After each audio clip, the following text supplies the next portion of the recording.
Knock, knock. Who's there? I'm David Bloomberg. Welcome back to Why Blank Lost, or as we call it every time this season, Why Blank Won. Joining me as always is my co-host, Jessica Lewis, whose name I fully expect to hear Jeff say on Wednesday morning as part of the Survivor 50 cast release. Oh, yes, of course. Of course, it'll be said on Wednesday morning, along with all of those other survivors who are fully expecting their names to be said, but won't be. Although I don't think I really expected it to be said anyway. I do feel for some particular individuals that we know have been cut, which I'm still scratching my head about. So come the 28th, I know some of them have mentioned needing therapy. I understand. So I'll be supporting you from afar. I promise you that. But yeah, it'll be an interesting announcement. And I kind of feel bad for Survivor 49 because it's like they're going to get like just rolled over, Oh, yeah. right? Because Yeah. everyone's going to be talking about 50. So Yeah. sorry, 49ers. That's just what it's going to be. And here we are starting with 50, even though it's about 48. I know. But I know. I wanted to mention it because when your name is announced, I will, of course, make you my winner pick. Because sometimes my pregame winner predictions actually do pretty well. Like Eva coming in second place while yours was out in episode 1. Oh, okay. So this is how it's going to be for the next few hours. I see. I see. Okay. That's fine. Be that way. And No, you know just for what? the I next few own it. minutes. I own it because everyone knows I'm terrible at winner picks and everyone knows that the butterfly effect happens. Look what it did to poor Camilla. I decided she was going to be the final winner, and what happened? She couldn't start a fire in the final 4. I mean, I was debating picking Kamilla as my winner pick originally way back when. And I also said in our pregame podcast that if Kamilla or Kyle could make it to the merge, I thought they had a good shot of going far. And Oh, look at you. yes, and you talked about last week's prediction that you made. Now, I was by no means the only person to predict Kyle would win in a final 3 against Joe and Eva. But hey, I also said it last week, so congratulations to Kyle. Yes, and congrats. That's what we should be saying. Yes. Congratulations to Kyle. Congratulations to all of the final 5, but congrats to Kyle. And I will fully admit as well, I wasn't sure about Kyle in the pregame when we were first making all of our predictions. I had some real concerns because I felt like he wasn't going to come at it hard enough. I was worried. I'm like, I feel like he's being a little too reserved, and I was very concerned about how that was going to play out. It actually worked out just incredibly well for him because he did manage to like keep himself reserved considering everything that was going on. So yeah, playing the middle for him worked out fantastically well. So yeah, I don't know what I'm talking about. Sorry, listeners. I just don't apparently. For predictions. Looking Okay, back, thanks. for predictions. Now, although we have a winner and 4 other players to talk about, we will still go through the rest of the podcast in our usual way by comparing how the final 5 each played as compared to my rules for winning that I originally wrote way back after season 1 and have been updating ever since, using all the non-spoiler information available to us. Not that anything at this point is a spoiler, but from what we saw on TV, interviews, social media, and secret scenes. The newest published version of the rules can be found at robhasawebsite.com/yxlostfeed. Now, one thing I want to remind everyone about before we get started is that because we have 5 players, we unfortunately can't give all of them the time they deserve, or else we'd be here for like 8 hours. I think that's probably a bit too long. On the plus side, the reason they didn't get a whole podcast devoted to them is because they didn't lose earlier. Yeah, and that is a fair point. But we will give them the time that they deserve to reflect on the larger components of their game, the things that they did well, might have needed to do a little better, and why ultimately Kyle ended up bringing home the win. That's right. But before we address how the final 5 did in terms of the rules, we always have some other things to discuss. Now, I was planning to talk about Final Tribal Council because when I watched live, I was disappointed and felt it was missing a lot of information. It was a continuation of the poor edit this season. While I was certainly not alone in feeling this way, there were also a lot of other people I saw who really enjoyed it. And so I was confused. I wanted to understand why, so I asked on Blue Sky, and I got a lot of good answers that gave me other perspectives. So I watched it a third time. I think the biggest issue I had was that it didn't show the things I expected to be there. Like David closing the loop and coming hard at Joe for proclaiming honesty and then voting him out. or Yeah. even more of Kyle explaining his overall game. I was just expecting more of everything. But looking back again, I realized that while it would have been nice, it wasn't necessary. Final Tribal Mm. gave each of them a chance to speak and showed the key points they had or didn't have, which of course we'll be discussing in a little while here. So thank you to everyone who replied with their thoughts. Yeah, I went back and I watched again because I felt much the same. Like, I didn't feel like Mitch was saying, where Mitch at the very end was like, "Oh, they all came so hard," and Mm-hmm. everyone was like 100%. I'm like, "Did I just miss something? Like, what? What?" Like, but I do think that it was a very interesting dynamic and what we saw happening in Final Tribal, where I feel like out of the three of them, Eva came at it the hardest. And I feel like based upon her exit press, she felt like she needed to. Whereas I think Kyle fell into that same, I don't need to prove anything to you. I can just talk to you about what I did, and that's going to be enough to carry the day. Mm-hmm. Like, that's all I need to do. I don't need to sit here and try to convince you. I'm just going to tell you. And it really fit into what we've seen Kyle do the entire season. Right. So I really did appreciate that when I went back and watched it again. Like, oh, that makes sense. Like, he was very much like an attorney in a lot of the arguments he made. Like, I can just lay out the facts and tell you what you might not know, but I'm going to support it with some evidence and some proof to then show you that I should win the game.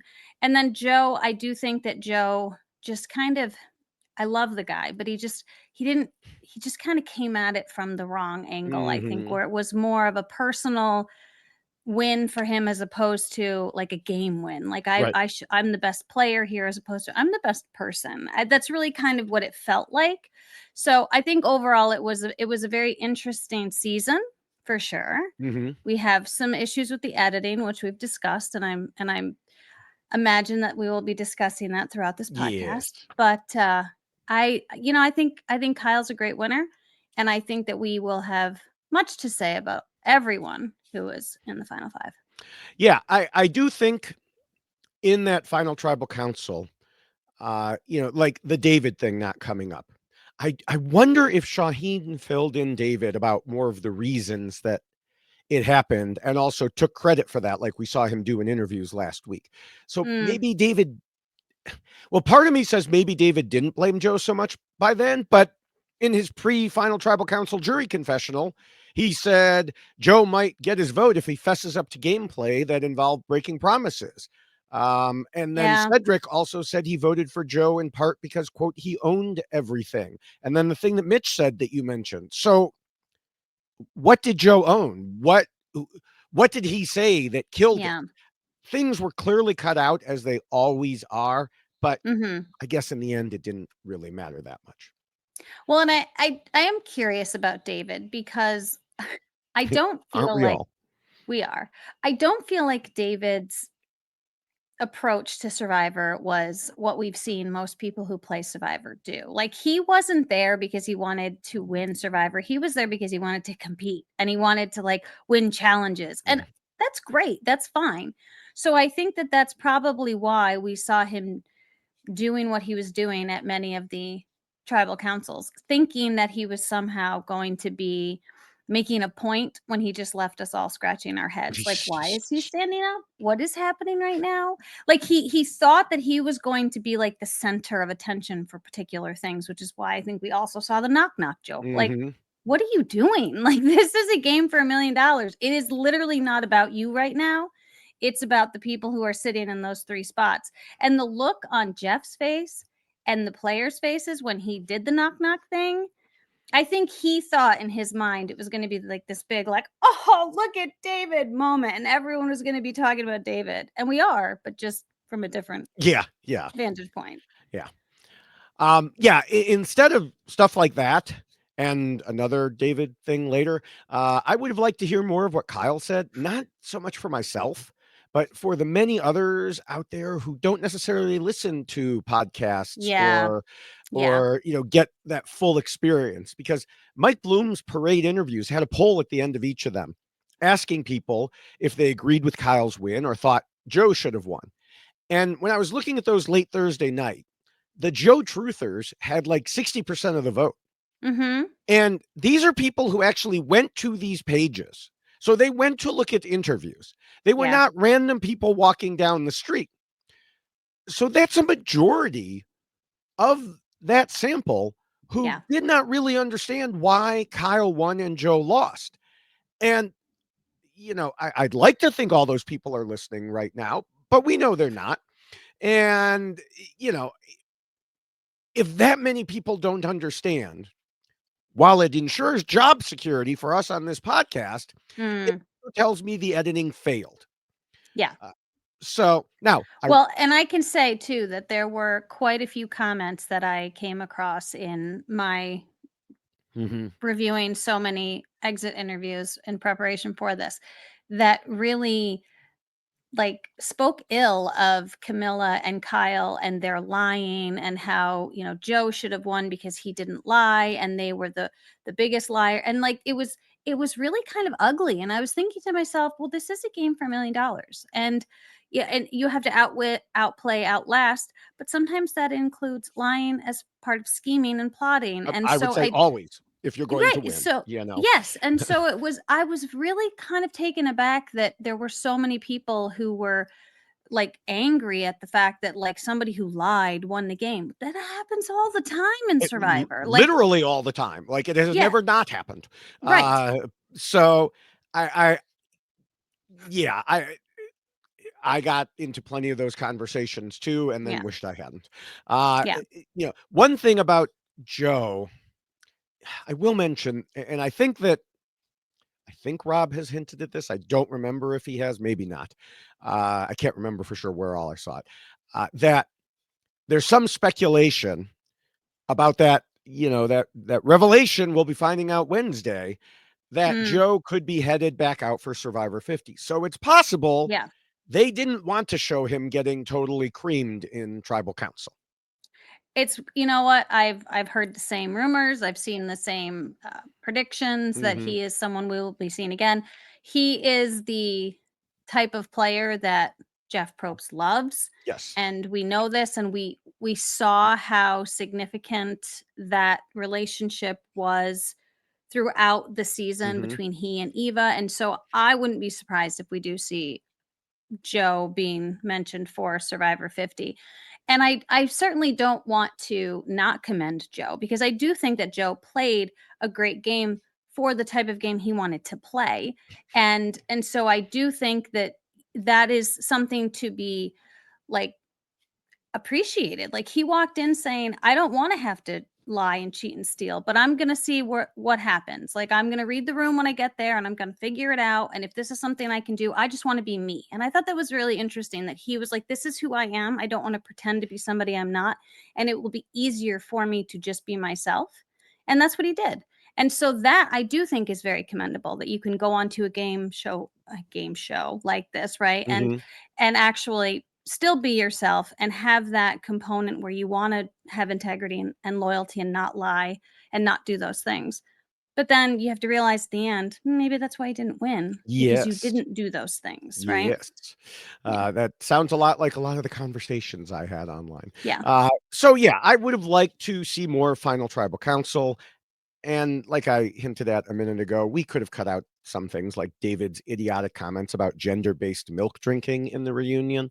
But we've talked about the editing problems for a good portion of the season. I'm hoping producers have heard the overall complaints about editing this season and will improve. I'm not saying I'd bet on it, but I'm hoping. Mm. Yeah. Now, the weird thing is, even with those problems, I enjoyed the season more than many others did, even as I sometimes didn't really enjoy the TV product. Mm. And I know that sounds weird, but for weeks now, we have talked about we knew there was this scheming going on. Don't get mad because we're not, that nobody's doing anything. And I think a lot of people who didn't enjoy the season were mad because nothing was happening. Mm. But we knew that there was something happening. I would have liked it better if they had shown it, but Yeah. maybe just knowing it helped me enjoy the season some. Well, and I think that you as someone who does what you do, right, Mhm. comes at this from a little bit of a different place Yes. than the casual viewer.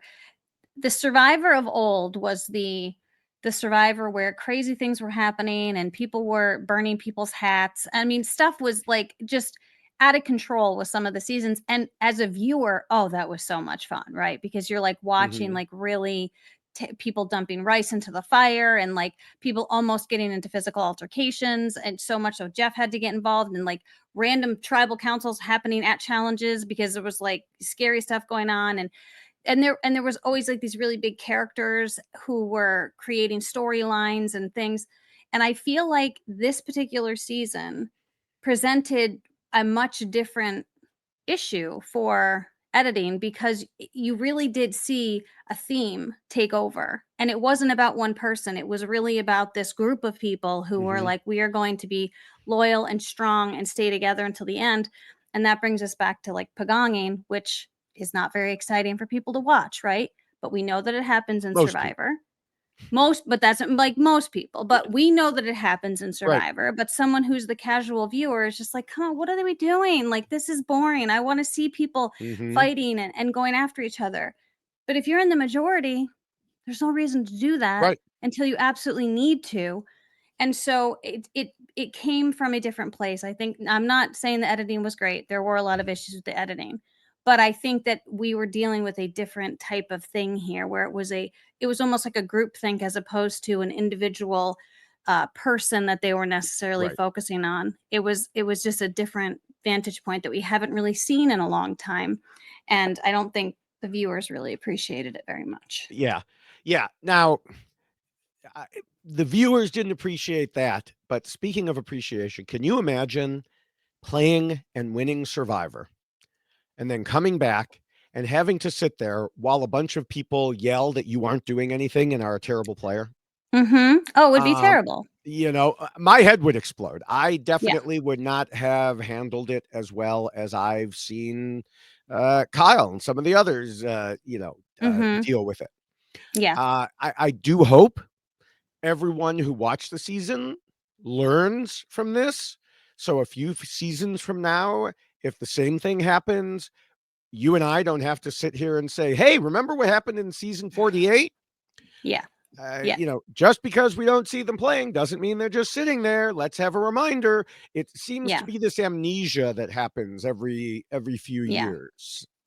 Well, and Mitch even talked about it in his exit press that and we've talked about it ad Mhm. nauseum, how difficult it is to actually show through and edit somebody's social game. You can't necessarily show that component Mhm. as much as someone who is winning challenges or finding Right. idols and playing idols or and doing all of, having secret advantages and these things. A social game is probably one of the most difficult things to pull off and also probably one of the most difficult things to show through an edit. And so I think that that was something that Mitch spoke to a lot, and we heard everyone talk about how they loved Mitch and how Mitch got along with everybody and Mitch didn't had no blood on his Mhm. hands and didn't hurt people. And so you don't necessarily you see it, but you don't see it. Like you Right. just kind of like, oh, Mitch is talking to everybody. Mitch is funny. Mitch is getting along. And viewers are not then equating that to a social game that is helping get him through the game and getting him to the end where that group of six is trying to get Well, to. and So and more importantly with Mitch, and we'll talk about it later, they cut out very important things that demonstrating why yes. he chose not to make the moves he did. Yes. Very Yeah. important things. And Yes, people were very much. yelling at him, Yeah. about it, and it's like, yeah, maybe take a breath. So anyway, that's about all I have because, I know we'll have a lot to discuss once Yes, we we get have to the so rules. much to Did you have discuss. anything else you want to hit before then? No, we can just get right into this Okay. because we have a lot of people to talk about. Okay, well, we say get right into it, but of course, first we need to remind everybody that the rules we're about to discuss come in a shorter and much more colorful Yes. version in poster form. Go to robhaswebsite.com/yxlostfeed, scroll down to the poster, and click on it. In I'm addition, sorry. yes, My Hannah, you my daughter my daughter is currently crawling on the floor behind me because she didn't want to interrupt the podcast. So I just want you to know this is how dedicated my family is to my Well, good. podcast. And congratulations to Hannah for her college Yes. graduation. Yes. I'm just gonna walk. You're this just going to side. walk by. Okay. He's saying congratulations for your college graduation.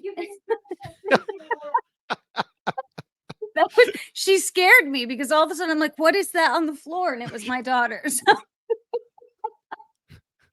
But anywho, back to the things people can buy. Yes. In addition to the poster, you can scroll down and get a T-shirt with the poster design on it, or the T-shirts that we are both wearing. You wearing Yes. it the right way around, Why Blank Lost. Me wearing it backwards in honor Yes. of the winner, because it says Yes. Why Blank won on the back. So again, that is robhasawebsite.com/YXLostFeed for all of that. Kyle had perhaps one of the worst starts in Survivor. Between not doing well in the first challenge and losing to an injured person Yes. by breaking the water jug in the supply challenge. But once he got to camp and got rolling, his game started to take shape. Really, as we'll see, it took shape even before the game started, because a lot of his pregame ideas came into play. Meanwhile, he was up against the strong duo of Eva and Joe. He had his secret partner, Kamilla, and Mitch had been doing much more than we saw on TV. How did each of them do in terms of following my rules? Did some of them get far in spite of breaking them? Or were there other reasons they got to the points they did?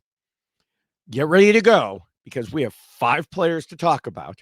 And at RHAP, we know Survivor, and we know why Kyle won and Eva, Joe, Camilla, and Mitch lost. That's right. Well, the first and most important rule, and the longest one we're going to discuss, is, of course, to scheme and plot. Sorry, Joe, the first rule is not to be honest and loyal. Now, Kyle may have been a big part of Joe's honorable alliance, but behind it all, he knew that what he really needed to do. He played his part to Joe and Eva's face and even made really close relationships with them. But he always thought in the back of his mind about how he would need to betray them somehow. Now, the most interesting part of this to me was that while we have all associated this plan of a solid, loyal alliance with Joe, going back and looking at my pregame notes about Kyle, I found he had already been thinking about this very thing going in, and I had forgotten. He said in his pregame interview, when seasons 45 and 46 were being played, even 44, they all acted like it was this voting block sort of game, but it wasn't. You have the Reba 4, you have the Tika 3, you have Charlie and Maria, or if you don't want to do Charlie and Maria, you have the Goat 4. Those are not voting blocks. Those are people who actually trust each other. And of course, this is something we have talked about frequently here. So when he saw and was part of a big core alliance, I bet he was very happy about how it fit into his plan. Yes, and also very happy considering how he started the game, as you mentioned. Right. You know, that's got to be the worst feeling ever, to be like, my first impression to my tribe is going to be that I lost our ability to have all of the essentials that we need to really like start camp life. I'm like, hi everyone, yeah, I lost. And by the way, that the other person I was up against has an injured shoulder, and like we've all seen. I mean, like everything about that is like terrible. And so that had to have been such a just horrible moment for him to come and say, hi, yeah, so here's what happened.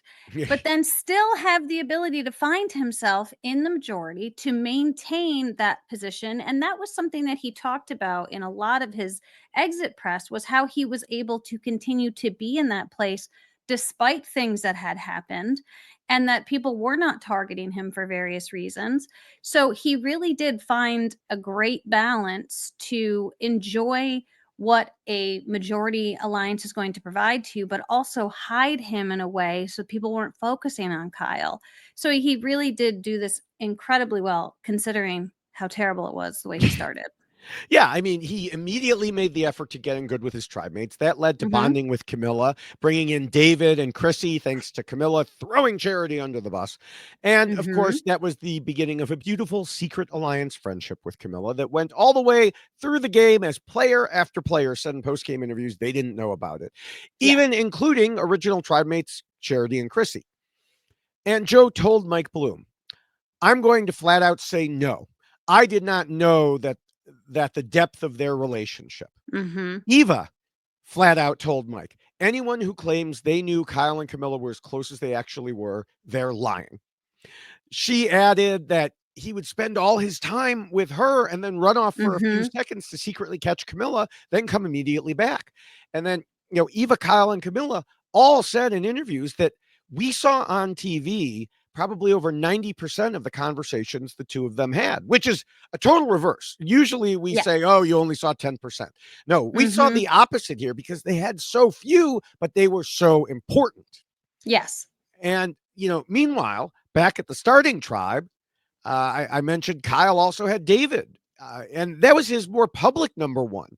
So he was good to go, even if they would have gone to tribal council early.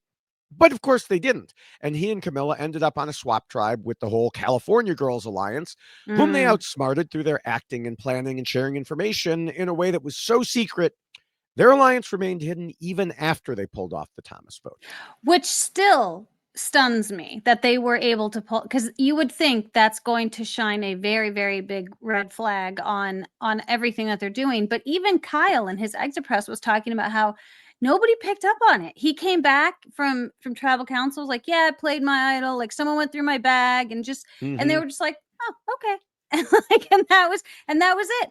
And I do think that there is something to be said about the approach that Kyle and Camilla took in regards to not making everything big and dramatic, right? It Mm-hmm. was very much just like almost a natural response to what was happening around them. That's the way they presented it. Like, oh, this is the situation that I'm in. This is how I'm going to present it to my tribe. Well, I had to do this because of that. Not I'm doing this because I want to make this move. It was actually like, oh, I was just responding. Somebody did something to me, and I really thought it was just so like eloquent the way that they were able to really like pull it Mm-hmm. off, because nothing was big and flashy, even though it was big and flashy, because they were still making moves, but they were doing it in such an underhanded way that no one was aware that they were actually doing it. It's just really quite incredible to see. Yeah, because, so once they got to the merge, Kyle was, of course, part of the strong 5 or 6 alliance, but he was so much more than that, which was the real key to his game. We heard through the season that there was the main group and there was everyone else on the bottom. Mm-hmm. There's my hand. But Kyle always kept lines of communication open. While we saw Joe and David talking about how they didn't want to play a game of backstabbing and scheming, Kyle told us the foundation of the game he was playing with Camilla was deception. He was in such a solid position that he could afford to wait. And as he said in a Mm-hmm. confessional, play in the margins. As he told Mike Bloom, his game was nuanced. He wasn't out there making big moves. And so many of the things he said throughout the season showed that. Like, he said everything in Survivor is about timing. You see players who make big moves all the time and they're booted out right after that. You see Yes. some players Mm-hmm. who never make a move and regret it for the rest of their lives. He understood all of that. Yes, I love his use of the term like little pushes. Mm-hmm. And I think that that's always a great way to play this game, is planting seeds of information, pushing people in a particular direction, because then it really does deflect off of you where people aren't necessarily looking at you. They might feel they're coming up with things on their own, and then they might be the ones that end up becoming responsible for something and then potentially being kicked out of the game because of it. Whereas you have the other two individuals, Camilla and Kyle, who are actually behind the move, but they're not the ones who are being blamed for it. But then they can get credit for it at the end, which is what makes Survivor so complicated, right? Because you don't Yeah. want to be blamed for it, but then you want credit for it when it Yes, actually exactly. matters. And they were Exactly. able to find that balance. Right. And you mentioned those little pushes, and it, he said he talked about in Final Tribal Council that he didn't only stay in the middle, but he fiercely protected that middle. Mm-hmm. Because when his previous number one, David, tried to go after his secret number one, Kyle got his allies to change the vote and then help get rid of David to prevent future problems. So that goes along with Mm-hmm. what he said. I rode the middle. When people tried to push me out of it, I pushed them out. Yes. Immediate cut to David. Uh, Now, as the game went on, Kyle knew he had to make some sort of a move to show the jury that he wasn't just being dragged along as Joe's loyal ally. Going back to what you Mm, were saying about don't want to be blamed, but do want to get credited. yes. And as he was trying to figure this out, he reasoned that he had already burned so many jurors and he didn't want to go directly at Joe. And, plus, let's face it, he and Kamilla and Shaheen all came to the same correct conclusion that it was better to face Joe and Eva at the end than it was to get rid of them. Mm-hmm. And this was, of course, where the idea came to undermine the duo and get rid of Shaheen, accomplishing multiple goals at once. And of course, we saw his plan worked. It had several components, they all came together perfectly. In addition to the corroboration with the apparently unaffiliated Camilla, Kyle told Gordon Holmes that Joe didn't specifically ask Shaheen about the supposed idol because Kyle had told him if he did, Mm, Shaheen would play the idol, Eva would play hers, Joe was immune, so the vote would ricochet yes. onto Kyle. And so he basically begged Joe not to say anything.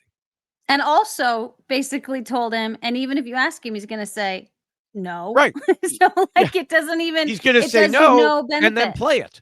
Right. Right. He's certainly not going to admit to it. Yes. Right. Now, the timing was perfect, despite what some people complained about as they watched. Shaheen said in the finale that Kyle probably played the most strategic game. He aligned with the right people at the right time and was willing to turn on them when he had to, and not a moment too early. Kamilla said Kyle was a good liar and a good strategist. Meanwhile, Joe talked in the final four tribal council about how Kyle is honest and a man of his word.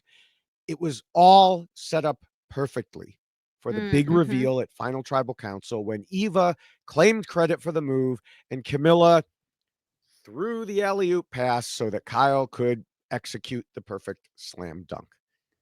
And I just want to jump in here for 1 second because there was some Jump away. commentary by Eva that she didn't get to continue her thought Mm-hmm. on this particular circumstance and wanted to add more to it. And I don't necessarily feel that what she wanted to add would have changed things at all Not me because neither. no, she was focusing on how she was managing Joe. She wasn't focusing on how she was managing that particular move. Mm-hmm. And she started out with the Shaheen vote. Like, this is what we decided to do. We needed to target Shaheen. And so I think that her desire to minimize this particular move, I think it falls flat, really, because I do think that this was such a structured and like layered move that Camilla Mm-hmm. and Kyle came up with and had to really like it could have blown up anywhere. And they did such a great job of managing information through Joe and how they were sharing information that it really, because I think as viewers, all of us were saying the same thing. Like, why didn't he just go and ask Shaheen? Be like, is Mm-hmm. this really what happened? Is this what you did? But Kyle had thought about that. And Right. Kyle had planted that seed with Joe about this is why you don't want to ask Shaheen outright what he's going to do, because this is what's going to happen. And someone like Joe, if they truly believe that you are loyal to them and that you are with them and you are that close, you're going to believe Kyle because you're going to be Yep. like, wow, Kyle's been like my number one and he's been with me this whole time. And we have shared so many intimate moments and information that, wow, I'm going to do what he says. Mm-hmm. And Kyle was just stringing him along for this particular move. So I do think that it was a brilliant move and executed perfectly. Yes. Yes. Now, I was going to move to Eva next anyway. You've already started us there and said some of the things I was going to say. So, There we are. now her strategy to me overall, besides whatever point she was going to make there, I feel like her strategy is a bit more difficult to discern. We know Mm, she went into the game planning to hide how smart she was. And apparently she pulled that off because a few others said later they thought she was just a jock. And the thing is, though, I'm just not sure what all that accomplished in terms of the game. It yeah. seems like she said she acted like she just followed Joe, but was really an Mhm. equal partner in the strategic decisions. But again, I don't know exactly how that demonstrates anything because, as we'll discuss in a few minutes, I wouldn't say Joe exactly played a strategically genius game either. Now, Yeah. maybe she was doing more, but she told Dalton Ross, they didn't really show my strategy, but that gave the audience the chance to watch me in Final Tribal as if they were a jury member because they did not see my strategy throughout the game. So it was very cool for them to be like, "Oh, wow, actually my eyes are open to what Eva was doing." Again, maybe there was more, but my problem was that even after watching that Final Tribal Council 3 times, my eyes were not opened, and I wish she Yeah. had talked about it more. Um, or maybe being the equal partner thing was the main part of it, and I just don't see it as being as much of a wow as she does. Well, and I think that her emphasis on the dynamic duo that she kept Mhm, referencing and how they were like one of the most incredible duos ever in Survivor. I you can't make that point or argue that point to a group of individuals who know this game like a Shaheen does, right? Like mhm, you might be able to get away with that with a star who's just basically crammed and doesn't necessarily remember all of the dynamic duos that have existed throughout Survivor. And there have been quite a few.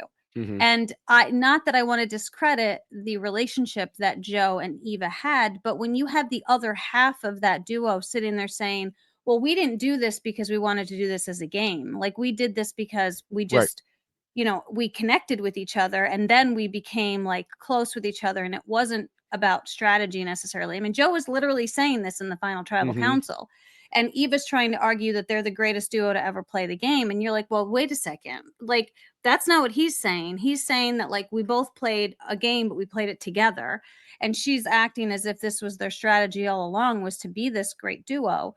But unfortunately, that strategy, I think, is really what brought them both to a demise because everyone was looking at them going, "Oh, well, they're just one person then. Like, they're just together. yeah, And we have to sit next to both of them because they're literally one person and they can't separate themselves from each other." And so, if anything, the votes will be split or one will get credit for what the other one did. So that's why we have to sit next to both of them. And so that dynamic duo that she's arguing was the great strategy really actually, I think, caused their demise.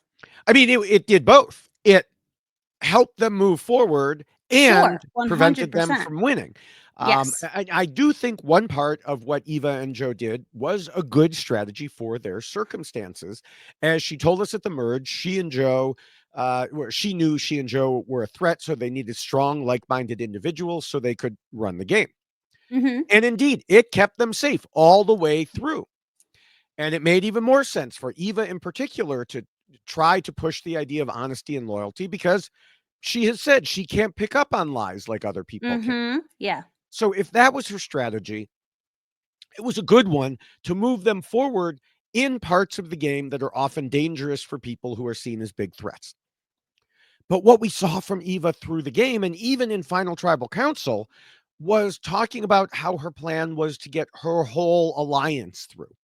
Like, Mhm. that's why she didn't use her safety without power, for example. That was why she said in episode 11, my game has not shifted to a me, which is one reason I said in that moment that I knew she wouldn't win.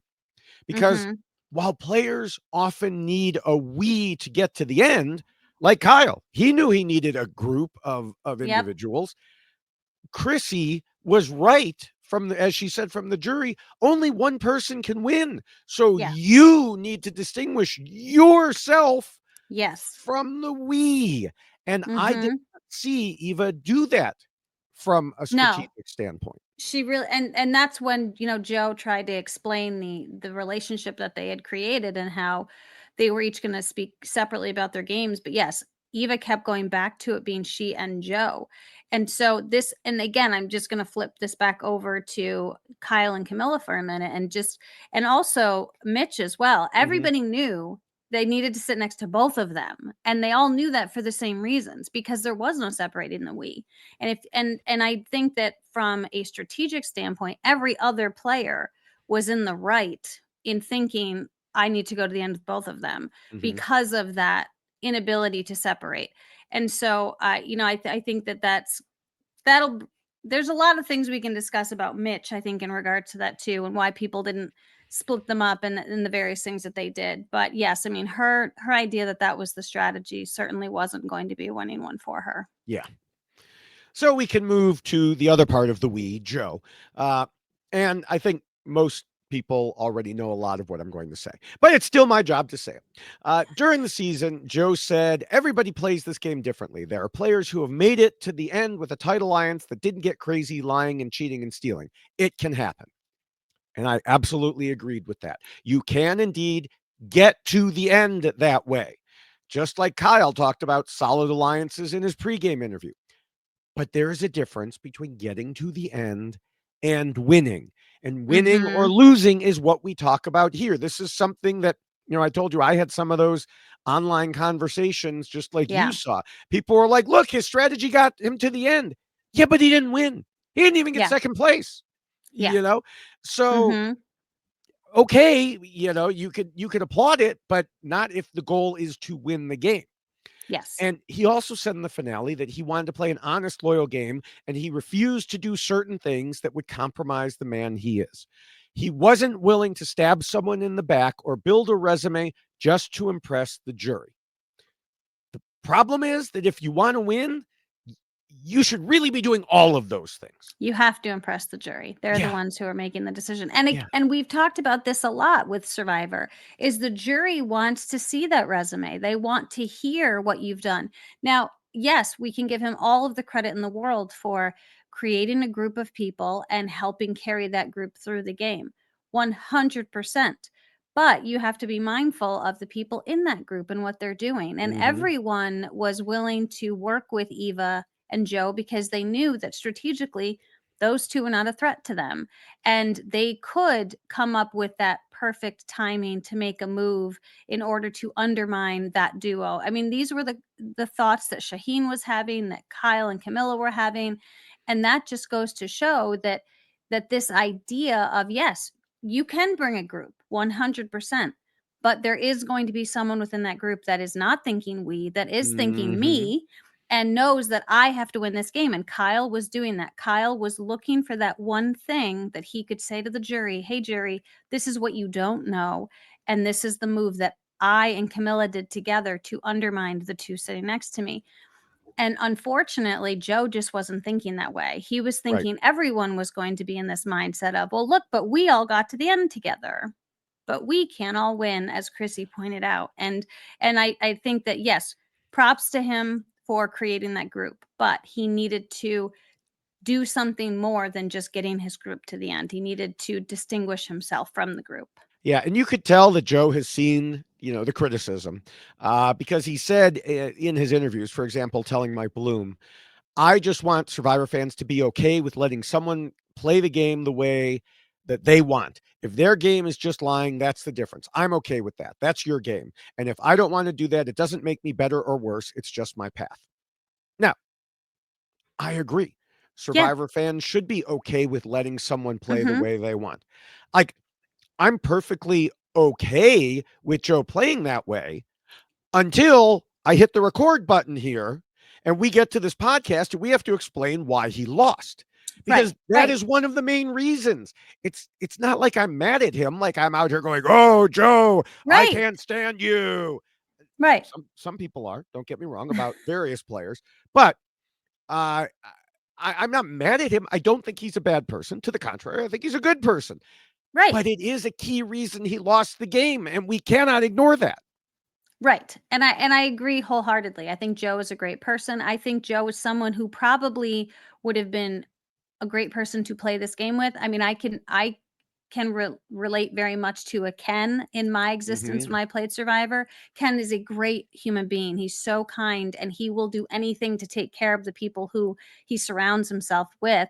But that's the person you want to bring to the end with you, right? Yes. Because they aren't looking at this game from a strategic standpoint. And even when I tried to push Ken in that direction, like, Ken, we have to talk about the game right now, that's not where his mind was falling. And so it was the same thing in the final tribal with Ken. And so yes, you can 100% play this game with integrity and honesty and loyalty, but you have to have that strategic component as well that separates you from the group and gives the jury what they're looking for.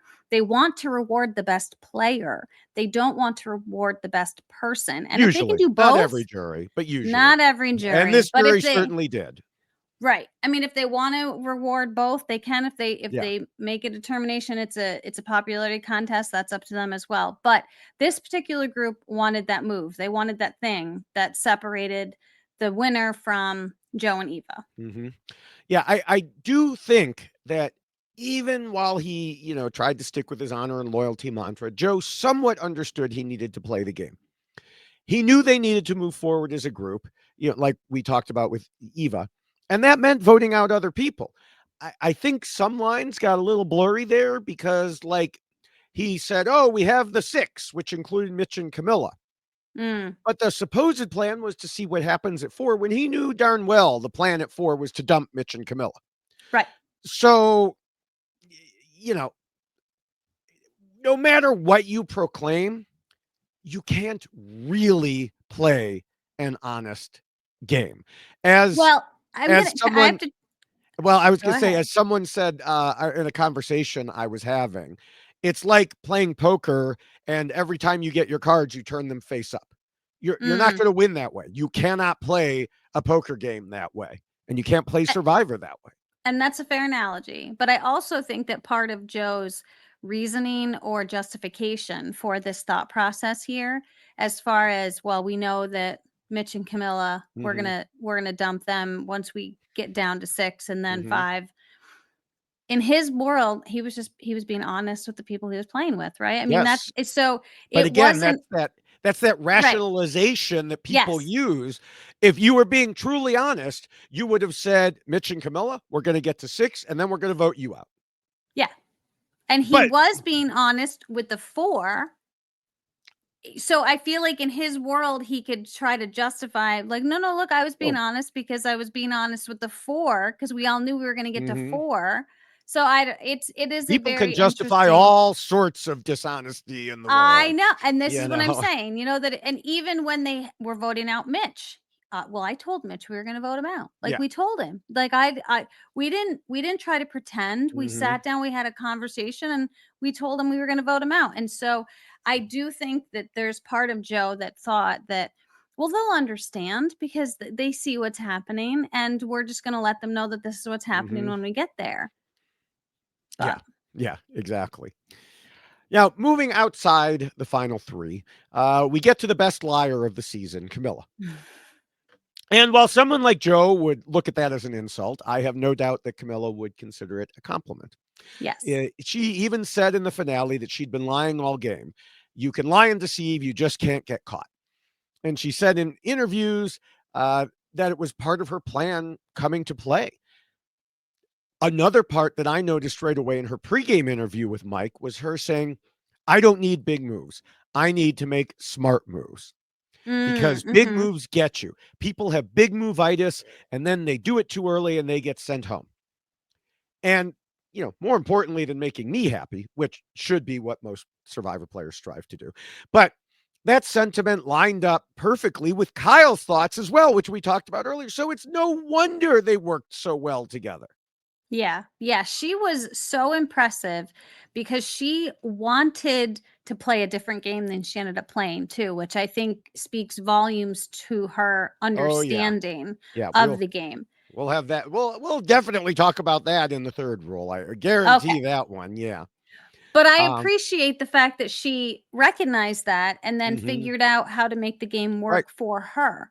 And I do think that Camilla should certainly be revered for her willingness to do things in this game, Mhm.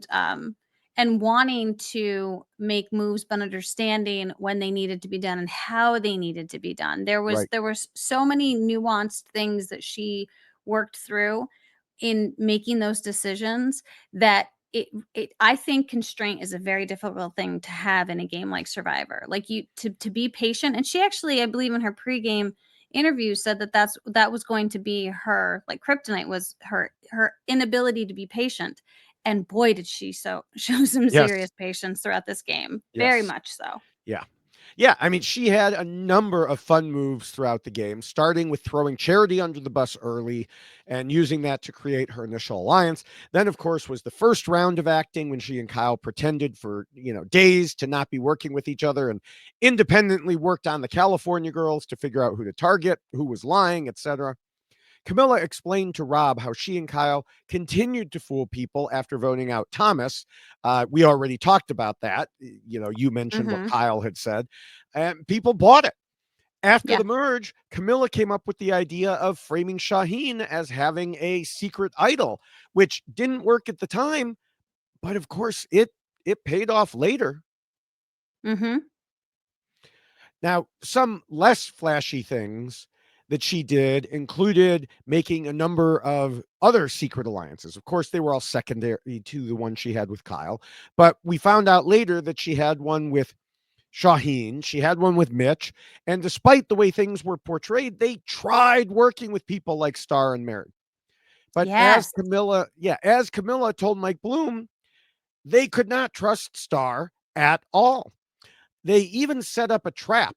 Now, there were two times this happened. So I'm going to talk first about the Camilla one because Camilla leaked information to Star and immediately circled around and got back to Kyle through Joe and Eva.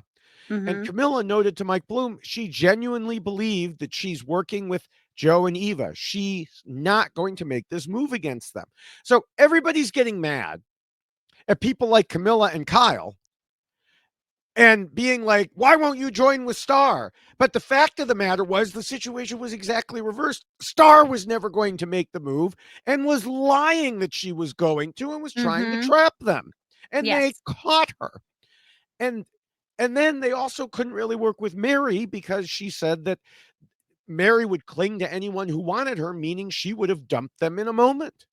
Yeah. And I think that this goes back to why their secret alliance was so fantastic, Mm-hmm. because they had the ability to do this, because they knew that Camilla and Kyle weren't seen as a duo at all. And so information that is being shared with one is not necessarily going to be shared with the other. And so the fact that they were able to figure this out because of their secret Mm-hmm. relationship, I just think is fantastic. Yeah.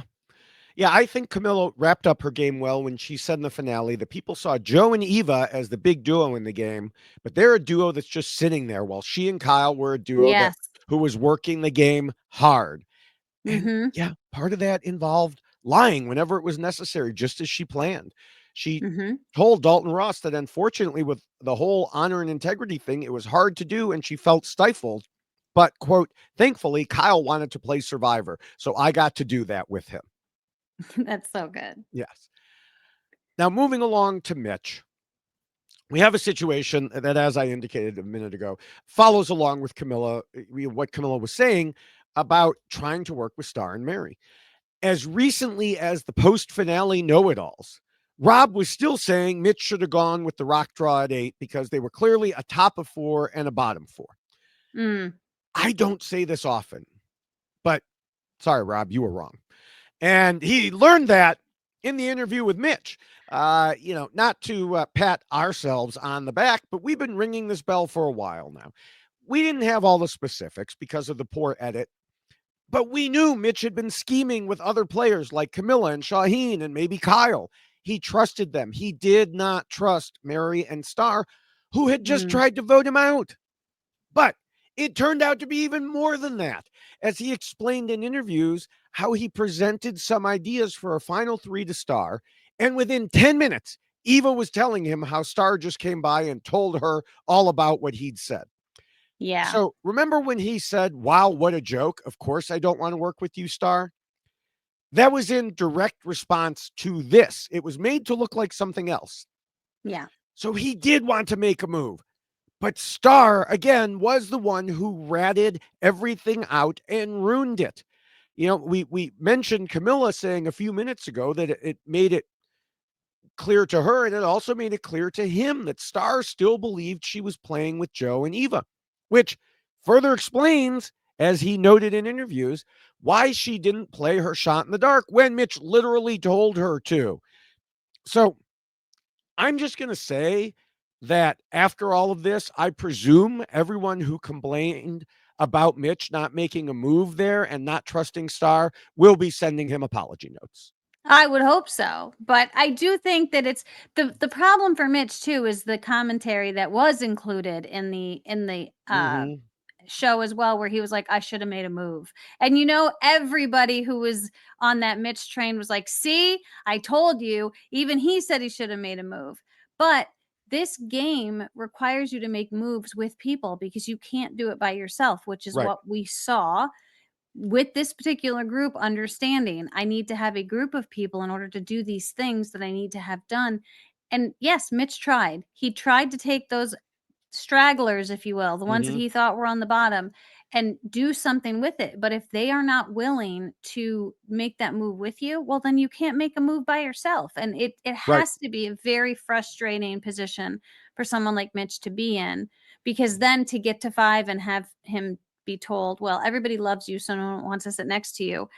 And for his response to be, I should have made a move, I'm sure was just out of complete frustration where like I Right. wanted to, but I couldn't because of everything that was happening with Star and Exactly. Mary. Exactly. And as you mentioned, of course, things still didn't end up working out for Mitch. But we have talked about this as the season has progressed.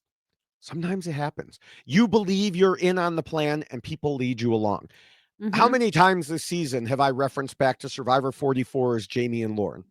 Yeah. And the funny thing is that Jeff even said in the reunion, viewers will love how hard Mitch played the game because he was playing hard. Mhm. Unfortunately, it appears Jeff said something different in the editing room, which was throw out anything dealing with Mitch playing the game. So we Yeah. didn't really see it. And a lot of people had that confused look that I just tried to imitate there of how hard Mitch played the game. What are you talking about? Well, Yeah. Jeff saw it. We didn't. Yeah. And it's unfortunate because it must be very frustrating for Mitch. Mm-hmm. And it is frustrating as someone who's been out there and known that certain things have happened and then just have them not be shown is very, very aggravating because as you've indicated, not everybody listens to these Yep. podcasts and reads the exit interviews. And so they'll be left with this representation of Mitch from the show itself as opposed to what was actually going on throughout Yes. the season. Yes. Now, like I mentioned, there were hints we could dig up, and some of those were proven correct. Like Shaheen told Mike Bloom, you see Mitch say, I thought that at 6 we would make a move. Well, that's my gameplay. I made him feel like if you wait, we'll make a move together. But I made a lot of people feel that way. So Mitch did get caught by Shaheen's trickery there. Mhm. Similarly, we saw that after the Final Five challenge, Mitch talked about how for the first time, he, Kyle, and Kamilla were on the right side of the numbers. And that showed two things. One, that he had indeed been playing the game with those two and had been making plans. And Mhm. two, that they had been fooling him. Or, Yeah. something we'll hear more about from Kyle later on. Kyle had a great quote that we'll get to.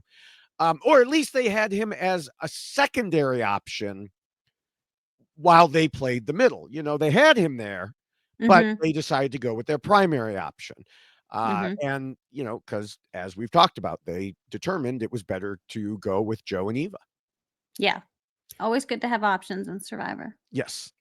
Now, Mitch further explained to Dalton Ross that he'd known since Charity was voted out that he had to make other relationships, and he did, including the ones we just talked about, and even with Joe.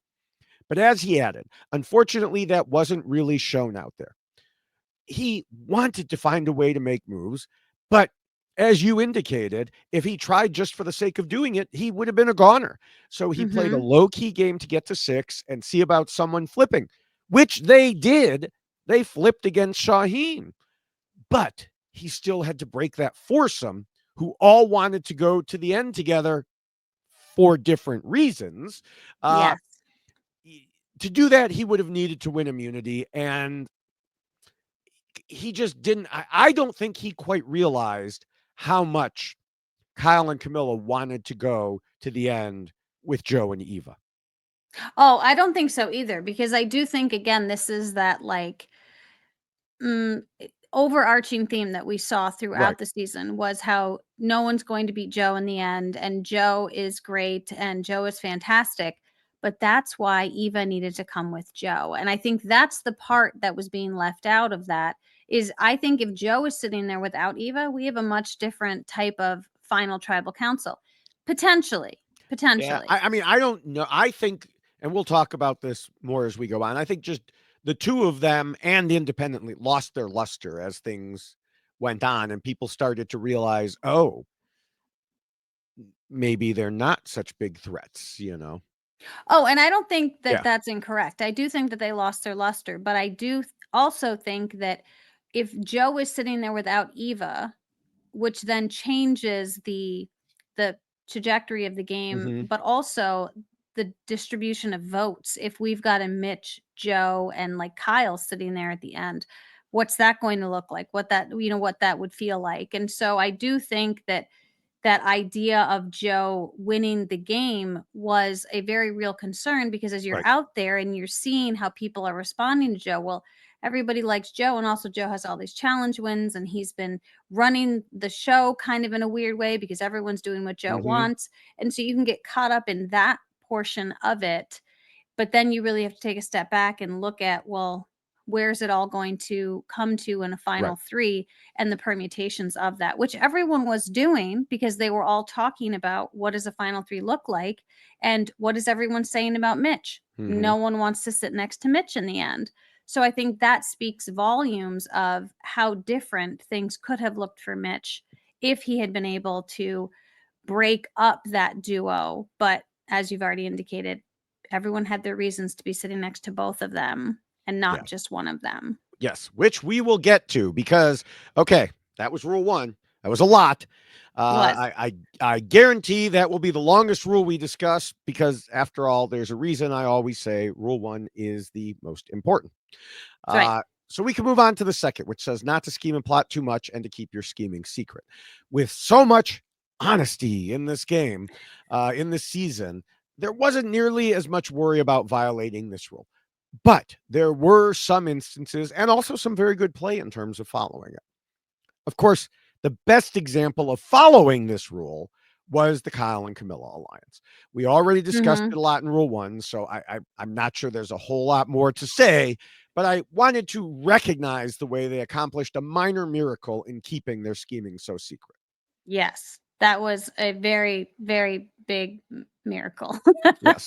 I think some people, not necessarily on 49, and not on 50 because it's returning player, but I think starting with 51, we're going to start seeing some players trying to recreate it and fail. Oh, yeah, because this feels almost impossible. I mean, this is Hmm. why you say in rule 2, like, you don't have a duo that everybody Right, knows about, everybody can see, and everybody is very aware of, which is why the Joe and Eva thing just shocked all of us because it was right. so very, very out there and apparent for everyone to see. But yeah, the fact that they were able to pull this off is really, really incredible. Very incredible Survivor.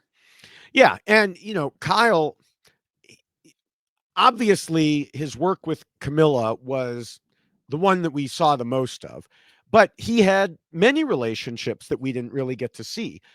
His problem was he kept voting them off, like Cedric and Christy and David. Yeah. And that made him woe up a little bit because he knew if he kept putting people like that on the jury, he'd never win. So, as he told Mike Bloom, it's one thing to make big moves, but are you going to make a big move and put someone in the jury who's not going to vote for you? Absolutely not. You play to win. You Mm, don't play for enjoyment. Thank you, Kyle. yes. Once again, something I love to hear because it's so true. Yes. Yeah. It 100% is. Yes. Now, for Eva, we have a very different situation, and you've already, hinted at it there. Um, from the very beginning, she was too obvious in her relationships. Remember when Mhm. she gave Joe the bracelet for his daughter in front Oh of my everyone gosh. on the tribe? Yes. Or when she and David hit it off a little too obviously right away on the swap tribe. The thing is, that's just who Eva is. I Yeah. don't think it was something she could necessarily change for the game.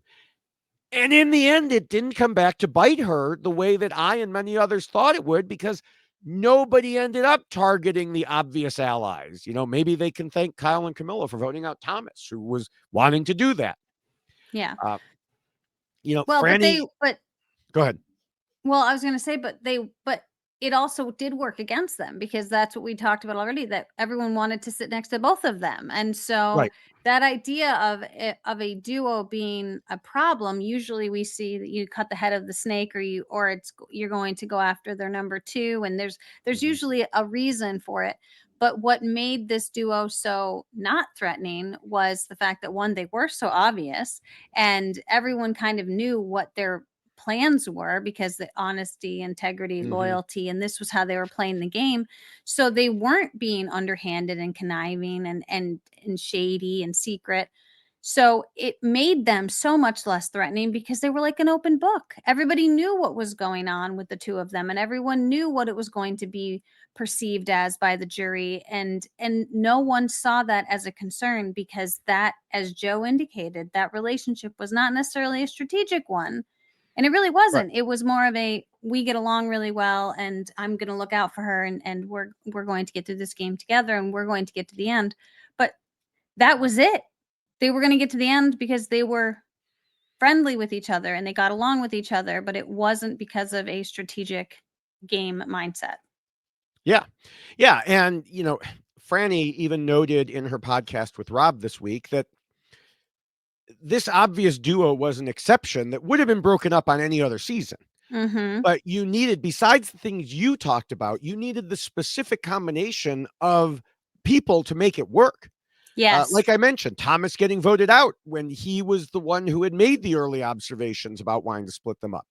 Um, and of course, we talked about Eva and Joe's plan to surround themselves the way they did. That worked to their advantage. Mhm. And that's especially true in terms of protecting them as an obvious duo. Yeah. Mhm.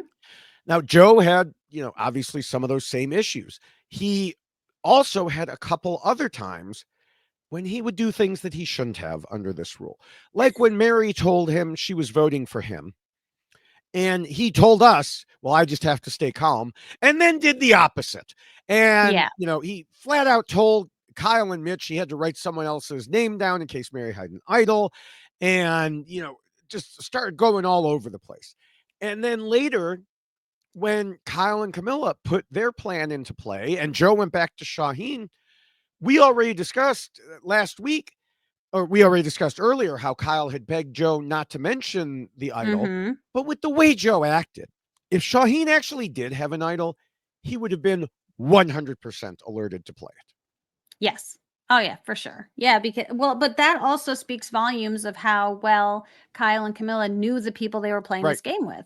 They knew how Joe was going to respond, and they knew how to control the way he was going to react and what he would do. So and this really is just, again, I know it's Kyle and Camilla, but just exceptional gameplay, because you really do have to understand who you're playing this game with. And Right. this is why the duo between Eva and Joe worked to benefit Kyle and Camilla in the Right. end. Yeah.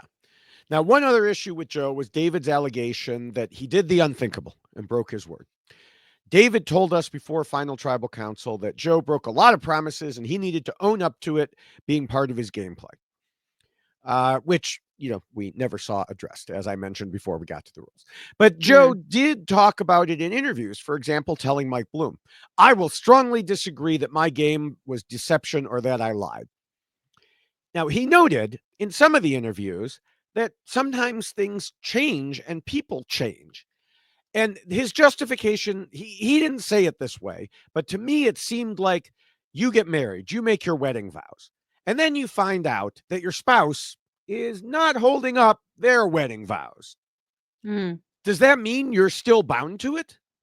That you can never move on from this person, even though they're doing terrible things? No, something has changed. No one would say Right. you broke your wedding vows. I mean, some people would, but it's the same sort of thing. David was doing things that changed the relationship there. Yes.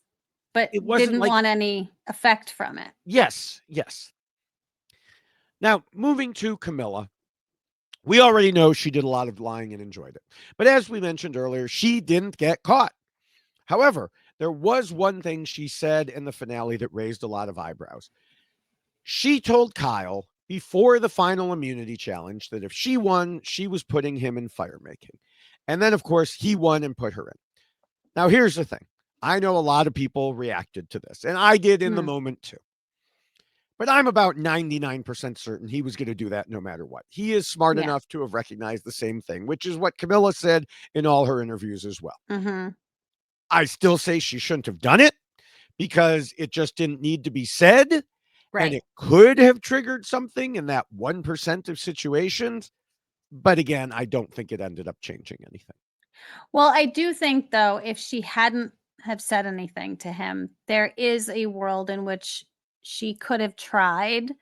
to make him feel a particular way Yes. about putting her into fire, and then that gave him the go ahead, even though they were likely Hmm. both on the same page and both knew that they couldn't take the other one with them to the final 3. You just don't wanna give them permission Right. before it Right. happens. Right. Yeah. And she said, I liked her response in interviews. She said, I could have done that and he probably would have felt bad, but he'd have done it anyway. Oh, for sure, but at least she could have tried, That's right? right. Yes. Yeah. Now, as we get to Mitch, it might seem like there wasn't anything he, did wrong here, but there was one point that may have had repercussions throughout the game. We discussed earlier how Mitch was on the so-called bottom, but how did he end up there? Well, back in episode 2, David said nobody trusted Charity, and even though he liked Mitch, he didn't trust Mitch because Mitch was working with Charity. Mm, So Mitch was left out of that initial tribe alliance that Camilla helped form by throwing Charity under the bus. As we talked about, once Charity was gone, he was on the outside. He knew it. He had to push to make allies and stick around. And there's no way to know what would have happened if he hadn't been so clearly aligned with Charity, mm. but that's a reason not to do it. You know, despite the truly obvious duo we saw this season, Right, right. still not something you should do. Yeah, and I think that's what makes this season a more difficult season to wrap your head around because everyone watching it is like, but wait, this is such an obvious duo. Why is anyone allowing this to go Right. on? This is not the norm for No, Survivor. no. This is a very, as you've indicated, particular set of people coming together to play this game and realizing that that duo was actually going to benefit them in the end. And so that is not something that you would normally see in a game of Survivor ever. Yeah. Yeah. All right. Well, the third rule tells players to be flexible. How do you think Kyle did in this rule? I think Kyle was fantastic because he really, no matter what was thrust upon him, he figured out a way to respond. But he figured out a way to respond that wasn't going to be obvious and Hmm. easily detected and seen. And he had to deal with all of the information, if you think about it, because Kyle found himself in a situation where he was in the majority, but he was friends and having relationships with everybody else and having a secret alliance with Camilla. And so he literally had all of the information and had to figure out how to utilize that information to his benefit, how to switch things up, how to switch votes, how to make them focus on other people as opposed to we don't want to vote out Camilla. We want to vote out somebody else Hmm. and let's shift the focus over to that direction. So he really was so fantastic at taking all of the information and figuring out how to respond to it appropriately and how best to use it to further his own game. Yeah. I mean, we heard a lot from Kyle about how he rode the middle. And the thing is, that wasn't just something that started at the merge, it was from the beginning. Back in Mhm. episode 3, he talked to David about how Mitch had opened up to him strategically. And so he wanted to go with a Mitch, David, Charity, Kyle alliance. Of course, we just talked about how David didn't want to work with Charity and Mitch, but that's part of what riding the middle means for Kyle. Mhm. Because, of course, he was also in the anti Charity alliance with David, Chrissy, and Camilla. Right. And, that sort of thing continued for him throughout the game. As he told Mike Bloom, I was in the majority alliance, but everybody in the minority also thought I was with them. And this is the quote I love. And the way that I kind of viewed my role was I told everybody to get in the Trojan horse. And I'm like, it's coming, it's coming, it's coming. But I'd slowly open the door and go, maybe tomorrow, because I kind of liked the position I was in. I left my options open all the way to the very end, and I'm proud of it. And that Yeah. really does explain a lot of what we saw. People would get revved up. We're going to make the move. We're going to make the move. And then they didn't make the move because Kyle Right. was like, Not let's yet. hold off there. Let's not do Yes. that just yet. I'm going to close this gate here, and you just stay on your side of the gate right now. But really, I will be opening the gate. I promise. Yes. Yeah. No, I think it's a fantastic example and explanation and analogy for Kyle's game. Yeah. Now, even in the end game, we saw how hard Kyle worked to not just fool Joe and Eva, but do so in a way that made them think he was still with them. The Yes. final episode opened with Eva thanking him for having their backs. Which is exactly what Kyle and Camilla wanted to Right, come from this. right. He said at the beginning of the finale that he wanted to come out of that vote with a good working relationship so he would have all the possible options heading forward. And that's exactly what he did. Yeah. Yep. And, that seems like hardly scratching the surface on all the flexibility Kyle showed throughout the game, as you would expect from someone who played the middle like he did. But I do feel like we already talked about a lot of it already in the first rule. And,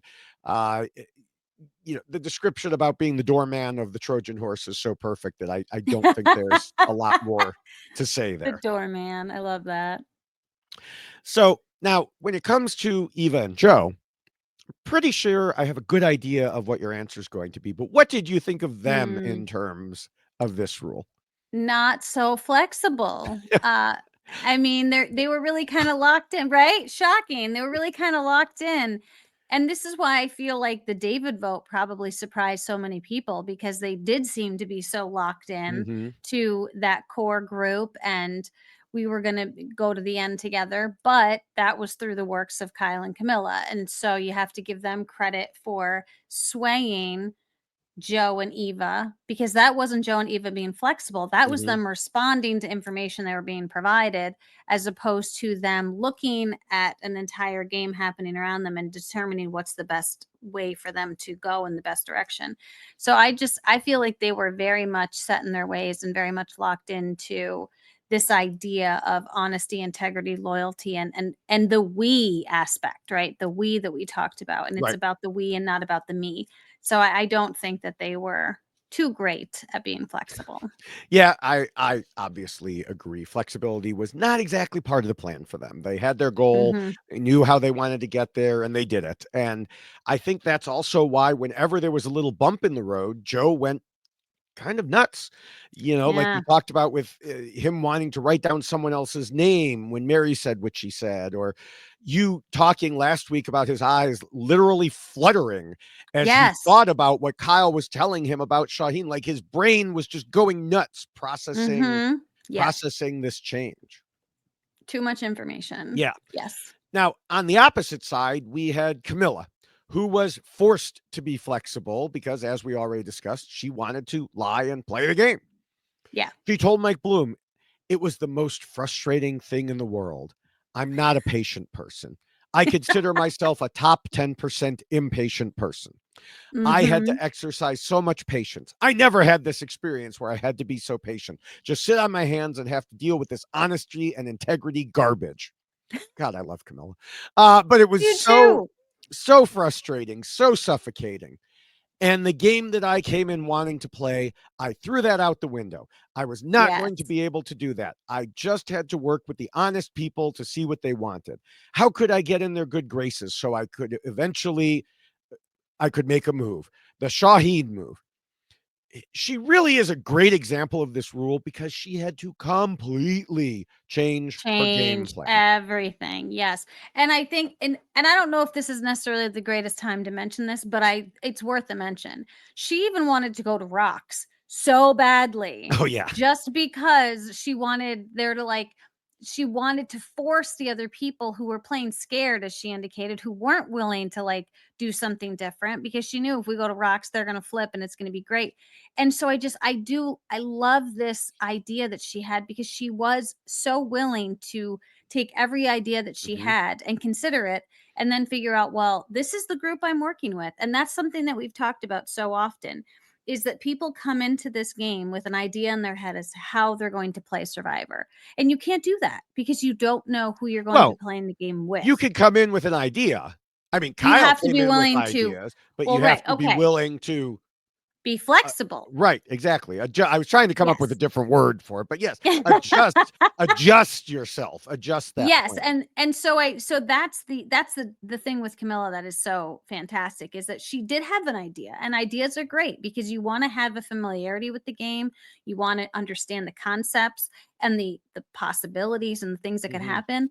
But my gosh, when you come into a season like this and you realize who you're playing with and you realize how they want to play the game, Camilla realized very quickly, I have to shift everything about how I wanted to approach this game. And she really did it so incredibly well.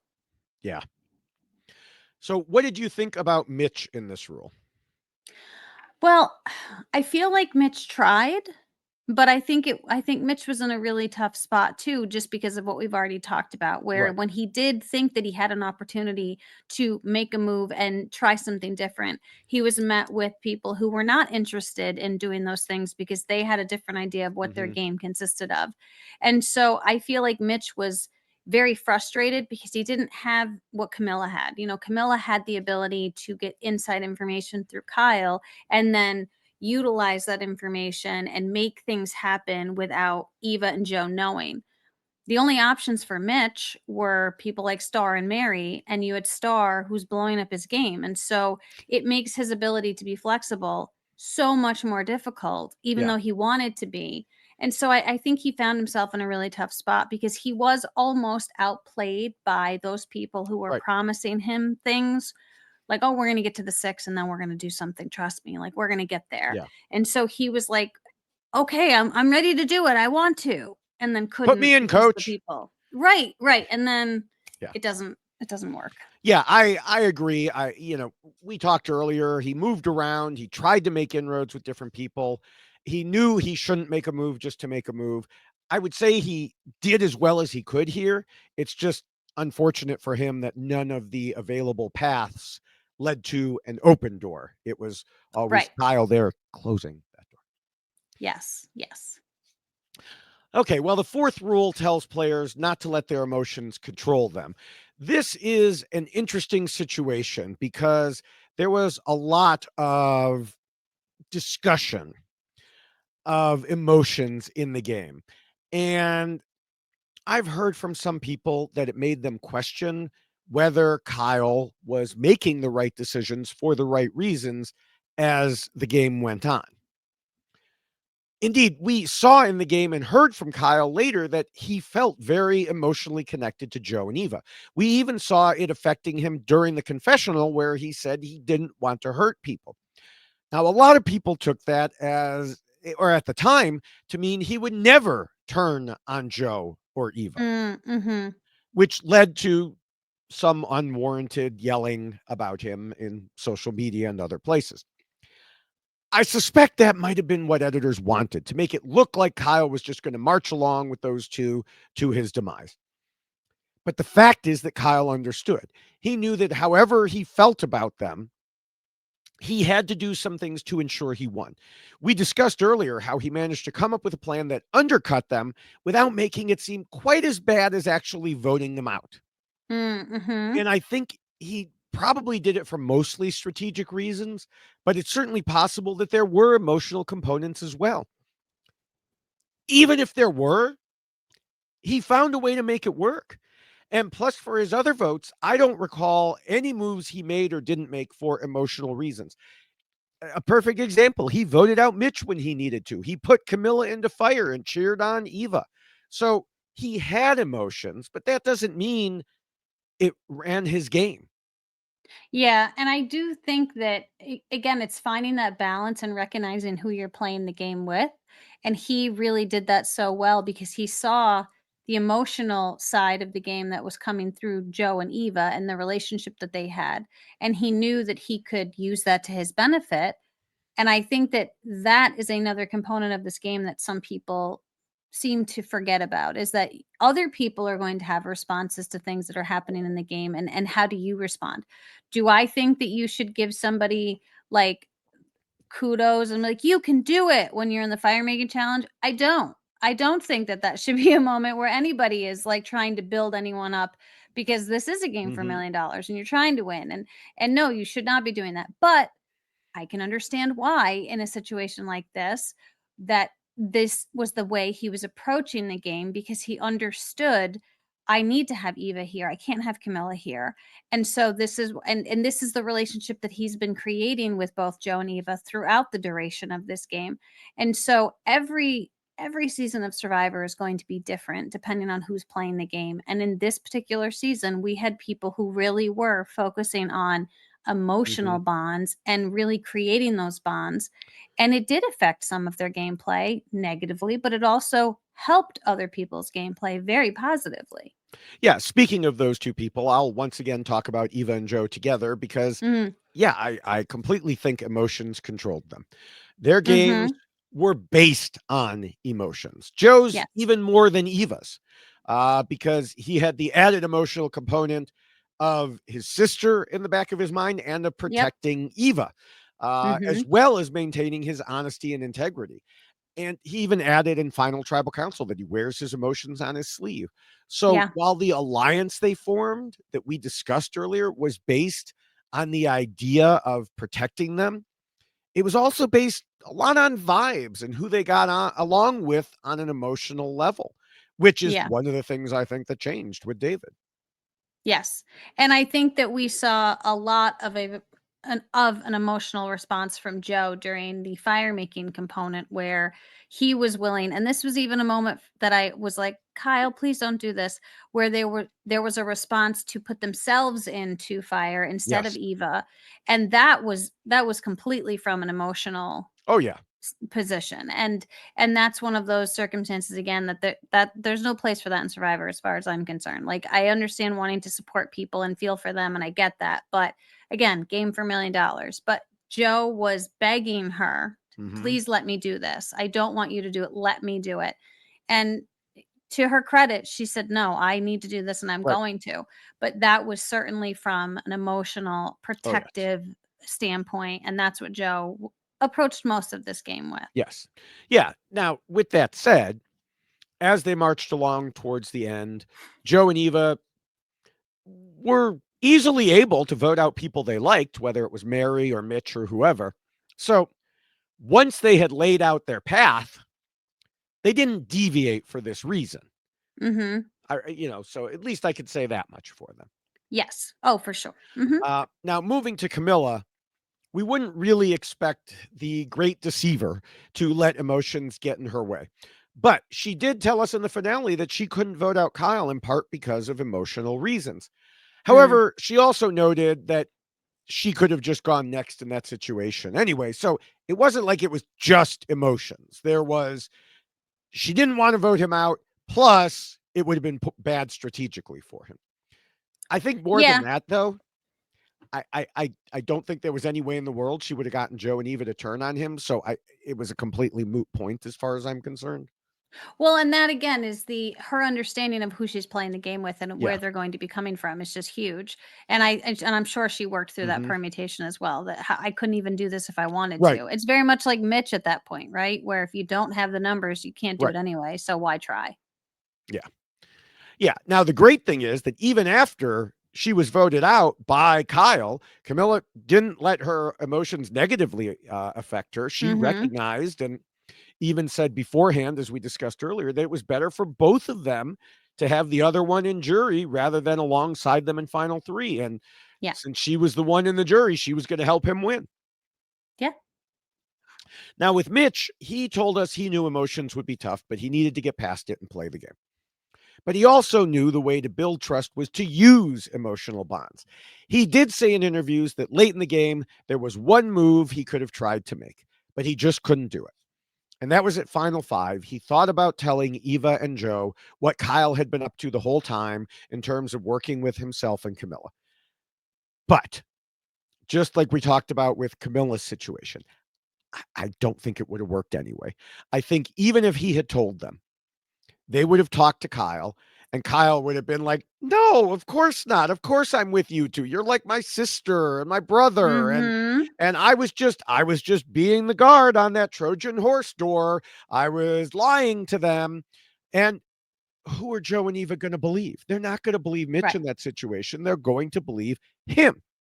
Eva Right. even And I was he going would to have say, Camilla. He would have Camilla if they right. needed to Right, another check in. corroboration. Yeah. Right, exactly. I mean, Eva talked in interviews about other cases where she was like, I wasn't going to listen to someone who wasn't my ally. I don't see how this would have been any different. So, Yeah. even if this was an emotional decision, I think Mitch should rest easy because it wouldn't have worked anyway. Yeah. No, I agree wholeheartedly. All right, well, we could go to the fifth rule, which reminds players they need to pretend to be nice and play the social game. Kyle came into pregame interviews saying things like, my biggest superpower is charm. I hate using the word charm, but I do love people. I've been this way since I was a kid. I can be pretty persuasive. And he also said, you can't play this game without people. You can't just come out here and be like, I want to make this move. You need people as a foundation. These Mhm. aren't just pieces or cards. You've got to be able to sort of build a foundation before you can play. And then he did it, just Yeah. like what he talked about for forming a tight alliance. He followed through, and that's exactly how he played. Yeah. And we heard him talk about it in the game early on. He talked about how in his partnership with Kamilla, she was more strategic and solved problems while he navigated socially and got information from people. Then fast forward to the finale, where he said the reason he was able to dictate and finesse most of the moves was because of relationships he built throughout the game. And then other people also talked about it in the finale, with Camilla saying Kyle had super deep connections with everyone, and Mitch adding that he used relationships to his advantage. Yeah. And this was the one part where Kyle was concerned with his game, though, because he was creating those relationships and forming those bonds, but then he's voting people out. Right. So it's like it's this weird issue and Mhm. thing that is always an issue with Survivor, that you're voting people out of the game who are then going to be on the jury, who you're hoping will vote for you to win $1 Right. million. So he had to find a really good balance here, because he did have relationships with everyone who went to the jury, and probably better relationships than most people that were potentially going to be sitting in that final three.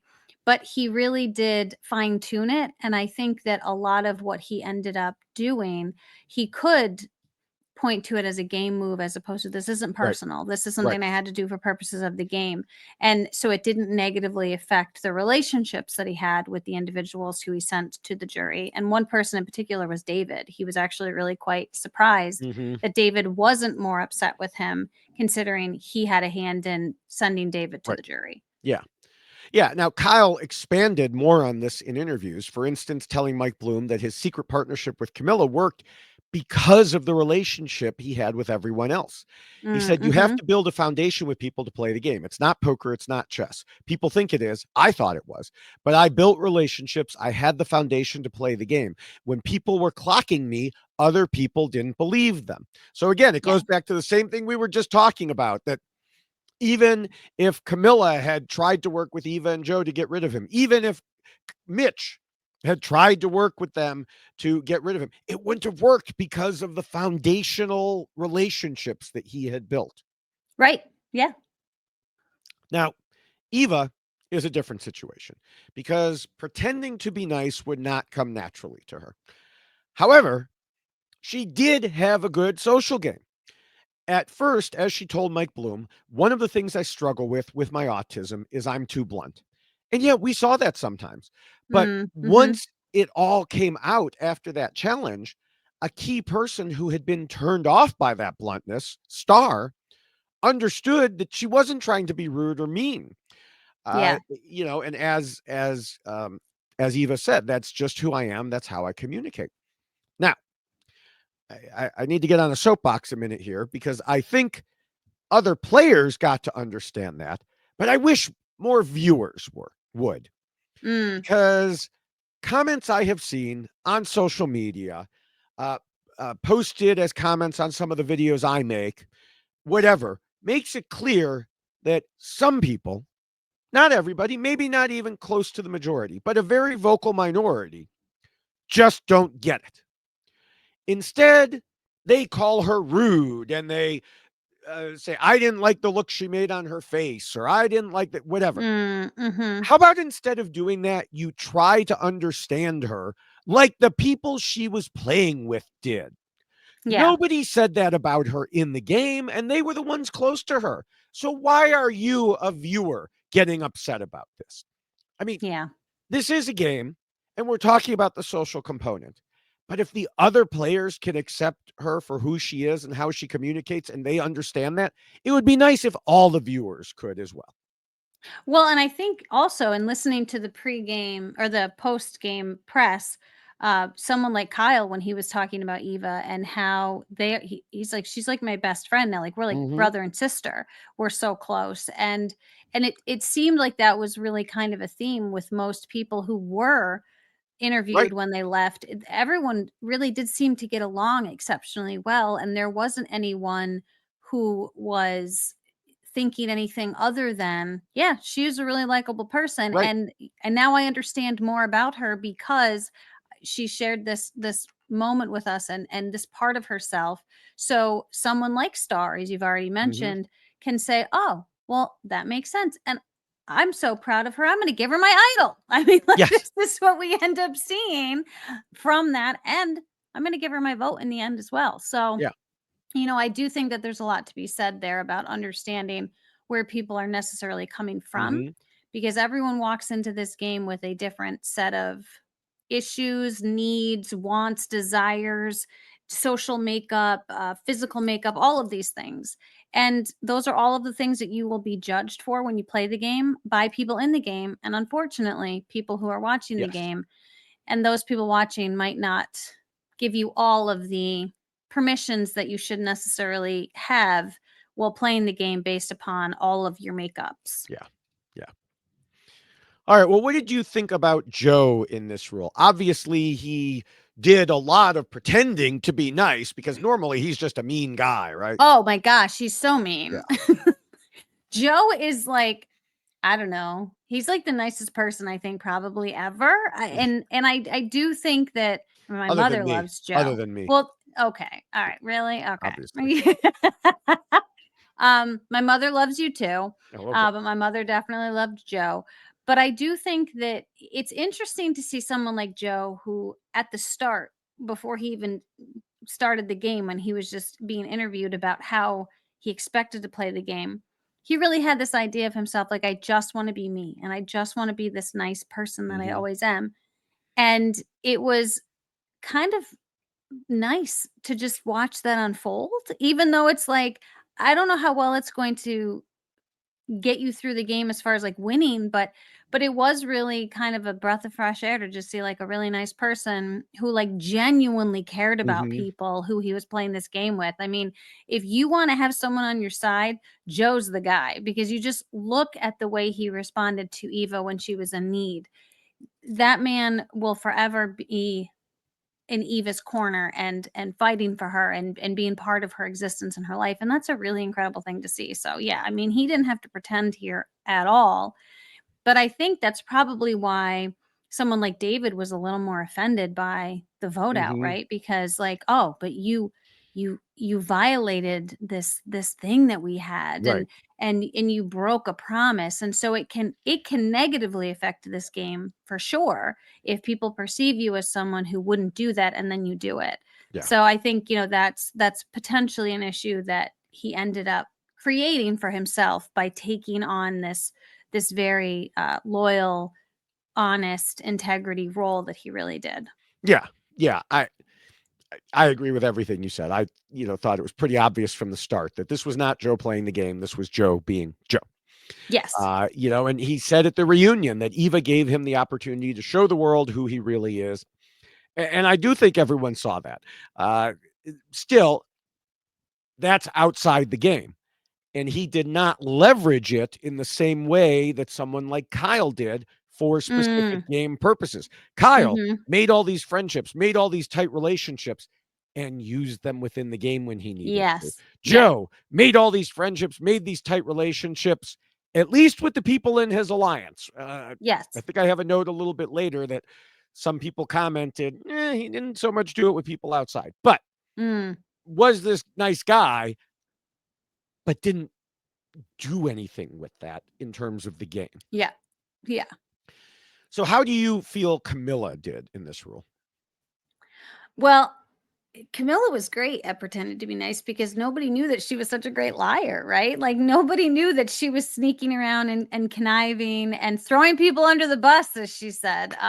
So she clearly did a really great job. She said that she spent a lot of time just talking and having conversations with people in between challenges or downtime that she just would talk to people, and she Mm-hmm. had a really good relationship. I believe she mentioned Eva and Mitch as well in these conversations that she was having. And so I think overall Camilla did a great job here because nobody suspected that she would be so sneaky and conniving and the best liar that we've probably seen in a Yeah. very long time. So I think she did great. Yeah, I think so too. I mean, I don't think we saw as much of her in this related to this rule.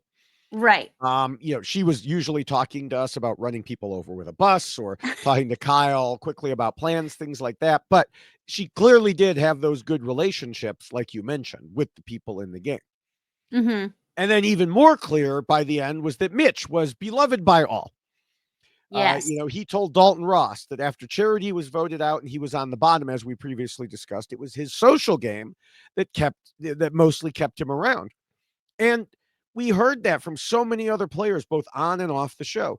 Bianca told Mike Bloom, "My genuine heart wanted to work with Mitch so badly. I love that man." Charity Mhm. told Mike that Mitch is hands down the most likable person on this cast.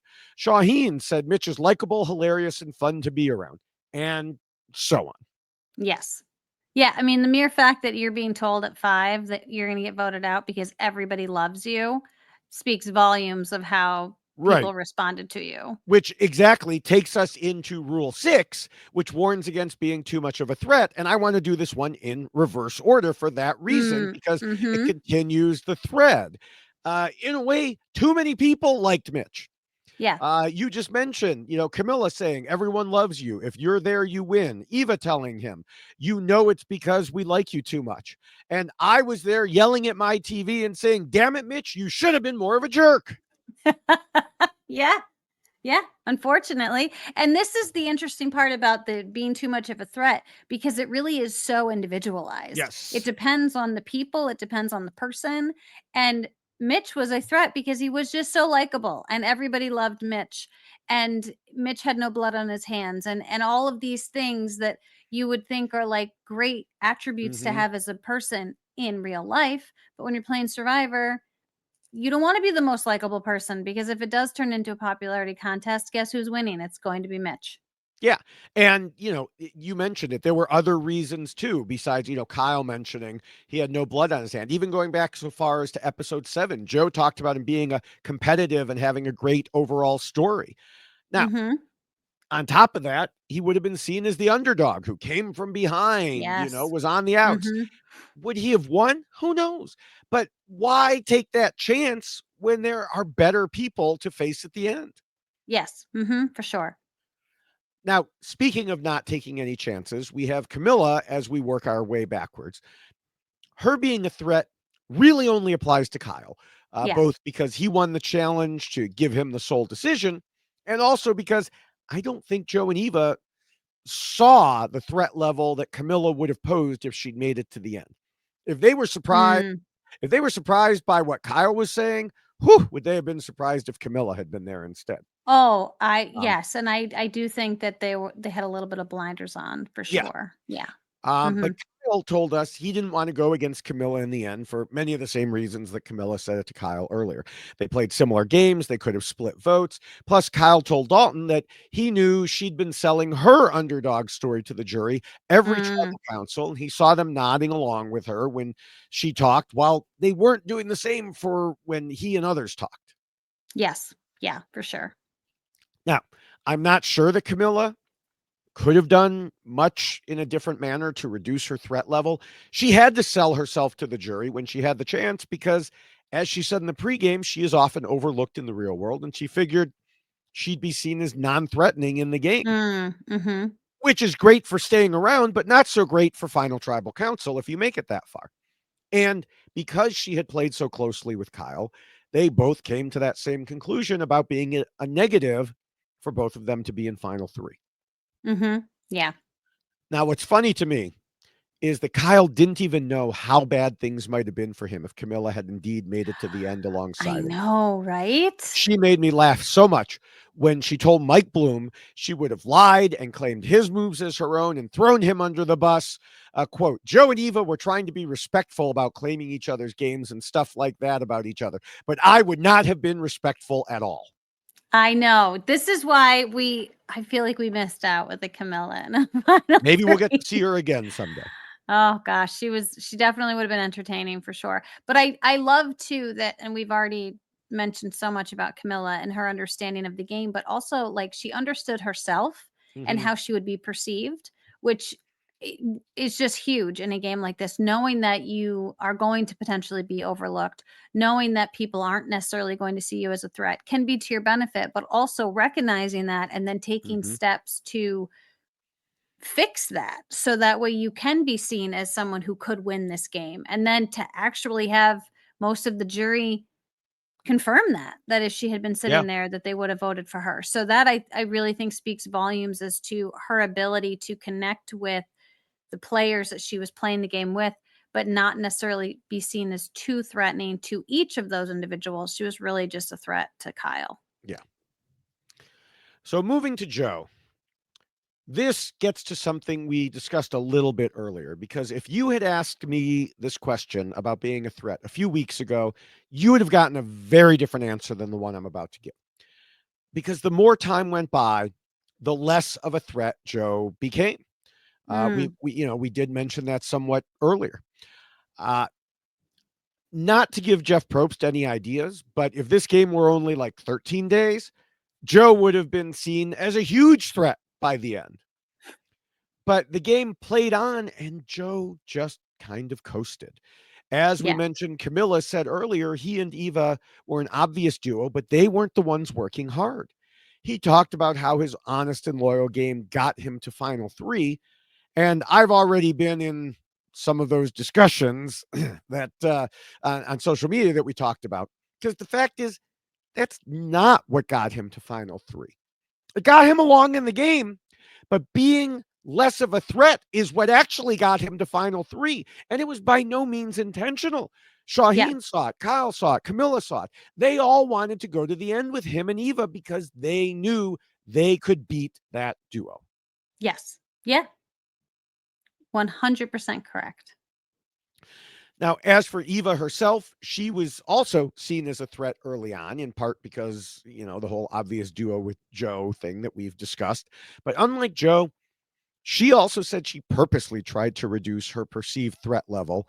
As we spoke earlier about her trying to make people think she was dumb and telling others that she was just doing whatever Joe was doing, as she noted in her interview with Mike Bloom.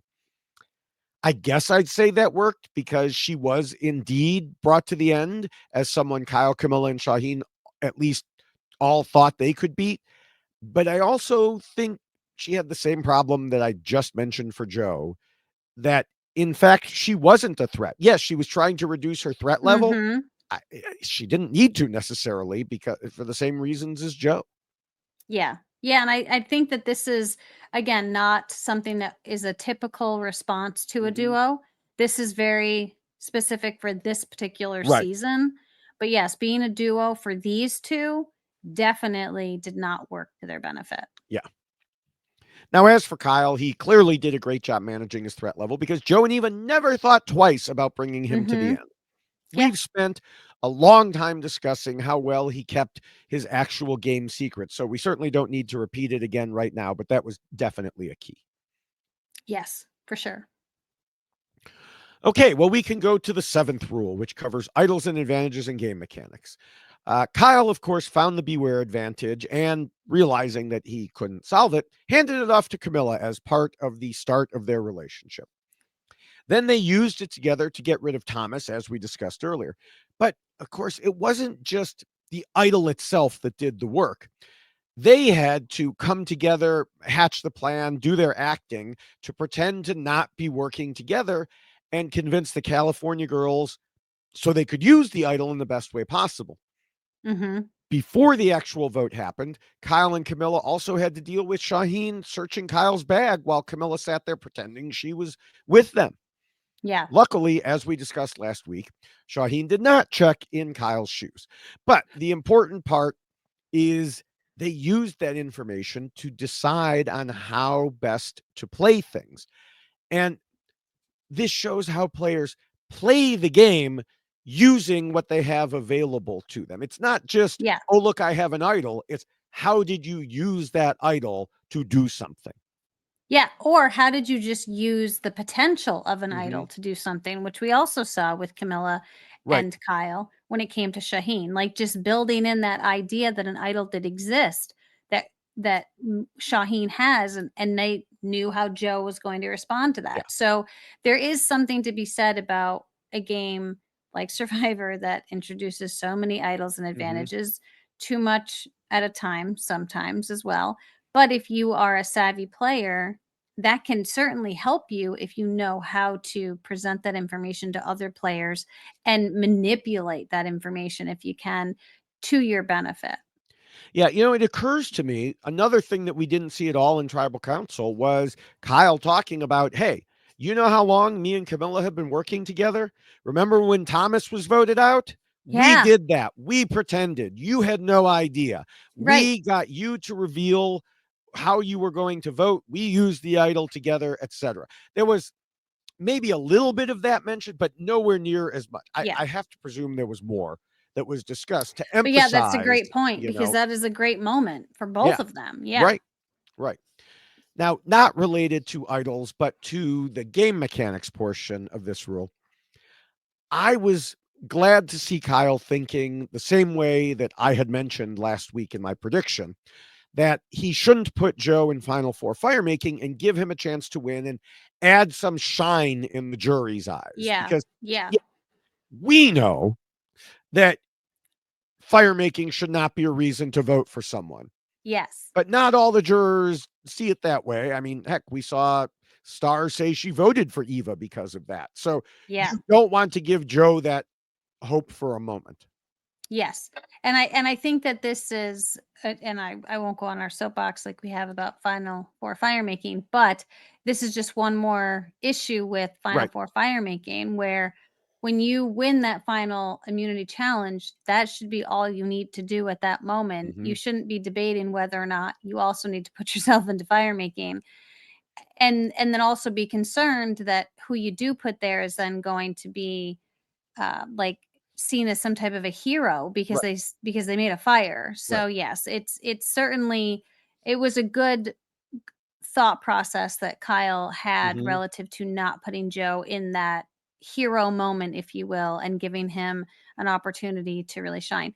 I feel like it would have been really fun though if it had been Eva and Joe against each other in fire because that would have been fascinating to see how Joe was going to deal with that. It would have been interesting. Yeah. Yeah. Now, speaking of Eva, she had the most trinkets of everyone, but she didn't use them. She got No. the idol by helping Star with it. So Star decided to unburden herself from it and hand it off. It was publicly known, and I guess it might have helped shield some of the moves that some of the people on the outs wanted to make, or at least it could have been used as an excuse. Like I could see, for example, Kyle saying, "Oh, we can't make that move now because Eva has the idol and might play it." Mm. But otherwise, yeah, that idol didn't do anything. Well, I love Camilla's thought process on it too, was that they knew where the idol was, Hmm. and they knew that Eva wouldn't play it for anyone except herself or Joe. And Right. so it was actually of a benefit for them to know exactly where it was and know that it wasn't going to be played. Camilla was more concerned with if by some chance Eva does get voted out and they rehide that idol, Oh, someone then like yeah. Shaheen having it in his hand. And he's someone who might play it for someone else. And someone like, so she was actually thinking about the potential if that idol Mhm. finds its way back out into the Survivor universe, who could find it and then what that person would do with it. And so she actually liked the fact that they knew exactly where it was and knew that Eva wasn't going to do anything crazy with it, like try to save somebody else. So I think that that was a very interesting part of Eva having that idol and people just knowing it didn't necessarily matter because she wasn't going Right. to be using it to, pull some big move off. Yeah, it's better to have a known than an unknown Yes. situation. Mhm. Now, speaking of knowns and unknowns, Eva also had the safety without power and told Rob that one thing we didn't see was she only told Joe, Shaheen, and Kyle about it as a way to create that core four within the strong six. Little did she know, as she announced at Final Tribal Council that, oh, look, I had the secret, that I think by then pretty much everyone knew about it. Yeah, and This was not a yes, secret. Camilla announced it too, that she knew about it. That's Right, what Camilla said right. in her exit press too, yeah. Yeah, and again, she didn't actually play it. Okay. And then later, she could have gotten the knowledge is power, but realized there was no point. And she got the final immunity challenge advantage that may have been the least helpful one ever. Right? Uh, That but was absurd. yeah, but the thing is, that was fine with me because I don't like advantages for the final immunity I challenge don't either. anyways. So good, give them a useless one. I'm Yeah, perfectly happy for it. right, yeah. Thanks for that. Yes. Now, Joe didn't have anything himself, but it bears mentioning again just how much he freaked out at the idea that Mary might have one and write down his name. And Yeah. also that if Shaheen really did have an idol when Kyle and Camilla made their play, we talked about Joe would have given it away, even though he was trying not Yes. Yep. All of that is accurate. to. And then finally, Mitch had his publicly known block a vote, which he used back at the split tribal council. He told Rob he did it in part because he was worried he was in danger, and I think also because it made sense to get rid of it at that point so people would not have a reason to target him. Both of those make perfect sense to me. Yeah, and this is something that we've mentioned time and time again is if people know that you have something, it's not really going to be helpful Right. to you, which is why, with Star, everybody knew Star had an idol and she gave it Mhm. to Eva in a very public Yes. fashion. So then everybody knows that Eva has it. And it certainly minimizes the use of that particular thing Mhm. if everyone knows that you actually have it. Yes. Yes. Okay, well, we could go to Appendix A, which discusses players keeping their end goals in mind when voting, and we talk about voting out the weak, then the strong, then the weak, then the strong. Of course, for the fifth and fourth place votes, we were in the phase of voting out strong players or those who could threaten your chances at the end. As we discussed, Mitch was seen as Mhm. something of a threat. And even aside from that, it made sense for Kyle and Camilla to finish up their plan of moving forward with Joe and Eva. Yeah.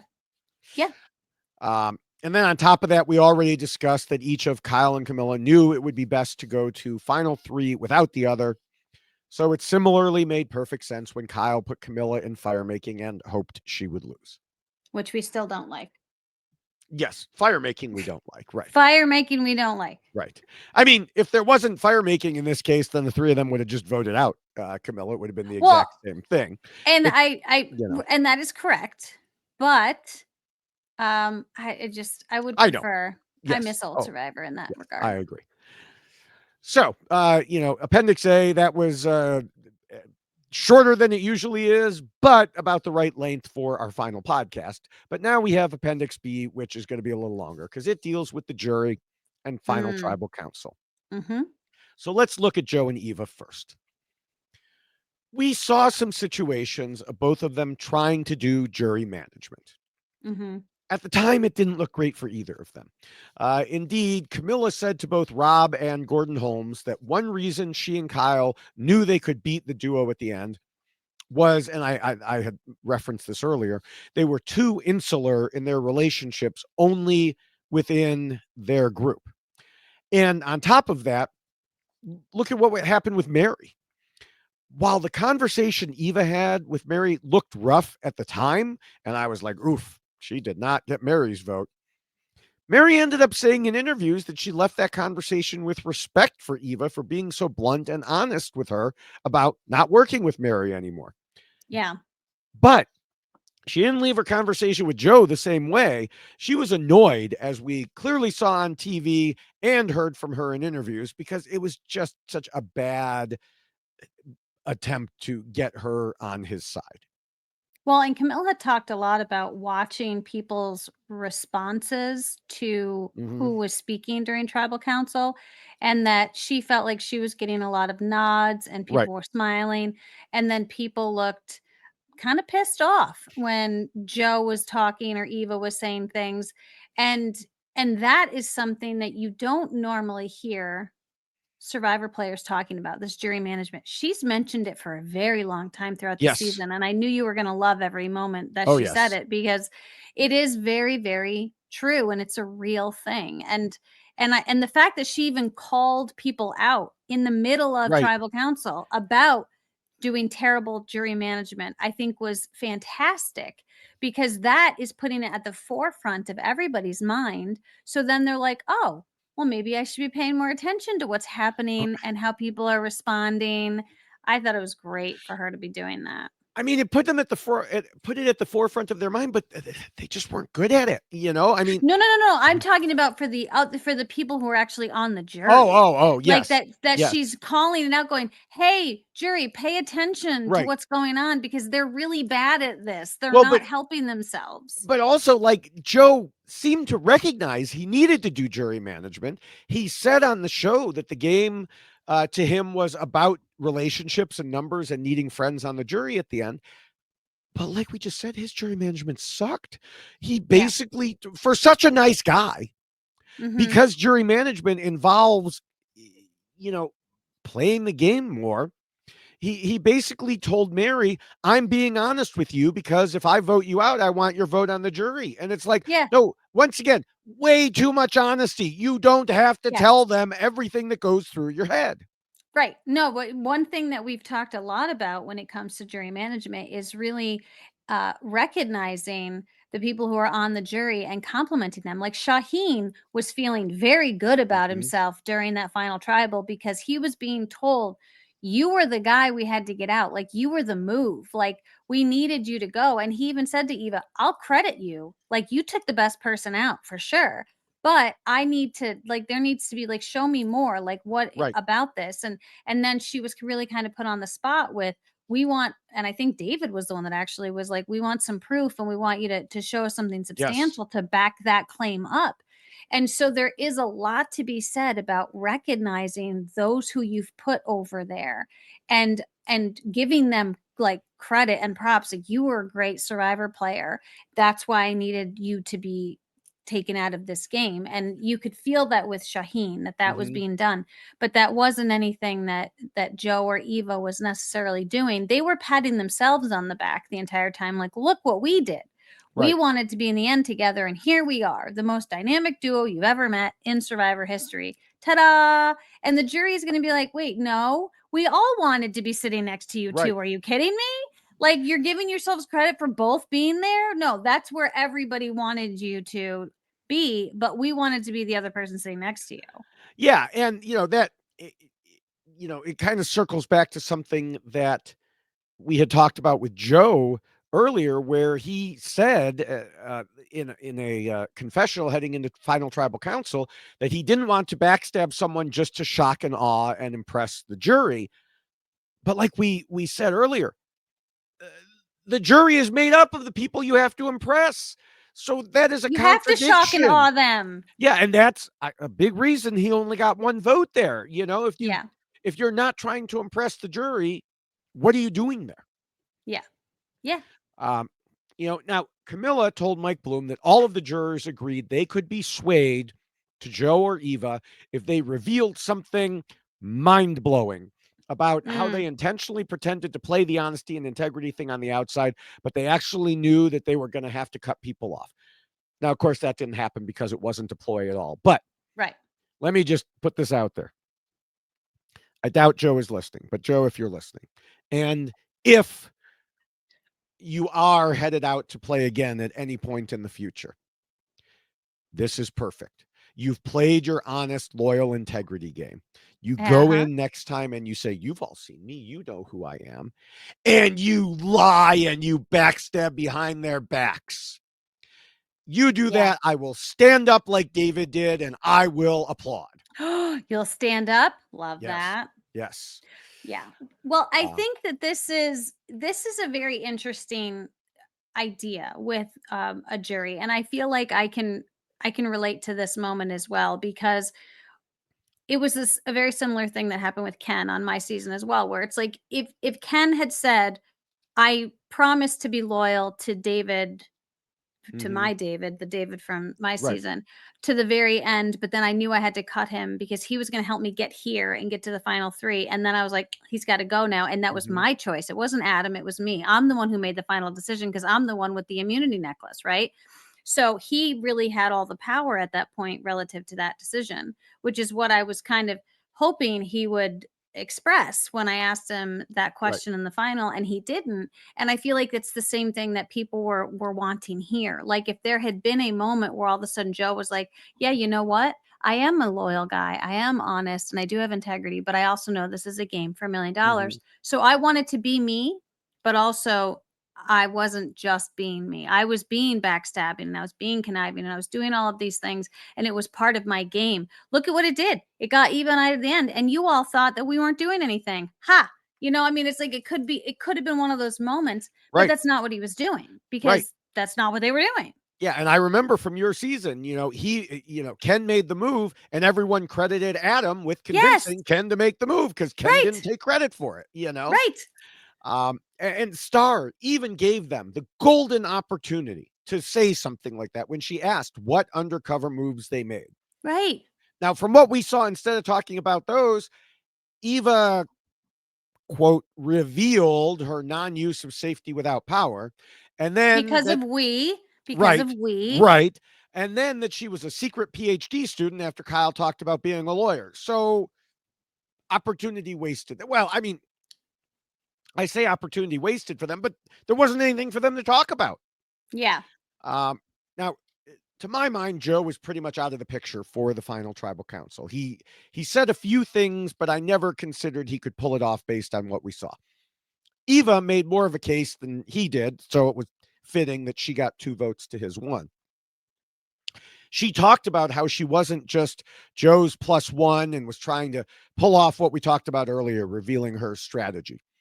The problem was that, as I mentioned earlier, I'm still not entirely sure what she was trying to convey. And then when she used the Shaheen example, boom, it was over when Kyle blew it up. Uh, Yeah. I will say her final argument that this was an unprecedented season and she would be an unprecedented winner.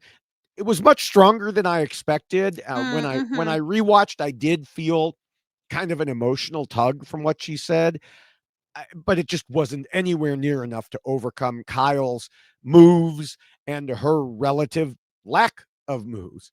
Yeah. She told Mike Bloom in this final tribal, not only do I have to convince them to give me $1 million, but I also have to convince them that I'm smart. And I successfully convinced them that I was smart. I did not convince all of them that I deserved the money. Right. I also think it's worth mentioning here that Camilla had made a decision to not try to sway the jury before they walked Yes. in and was going to let Kyle have that moment of that reveal, Hmm. which is very scary. That, because that can be a risky move to not kind of prep the Wasn't people. her But money. it wasn't her money, right? But She was playing with house money. and that's true.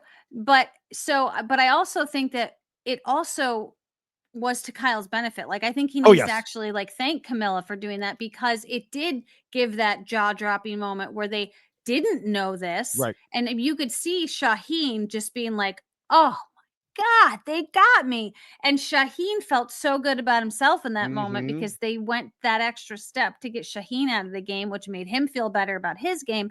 So I really do love that Camilla took that approach to not, like, try to sway them beforehand. She's like, I didn't even talk to the jury about any of them.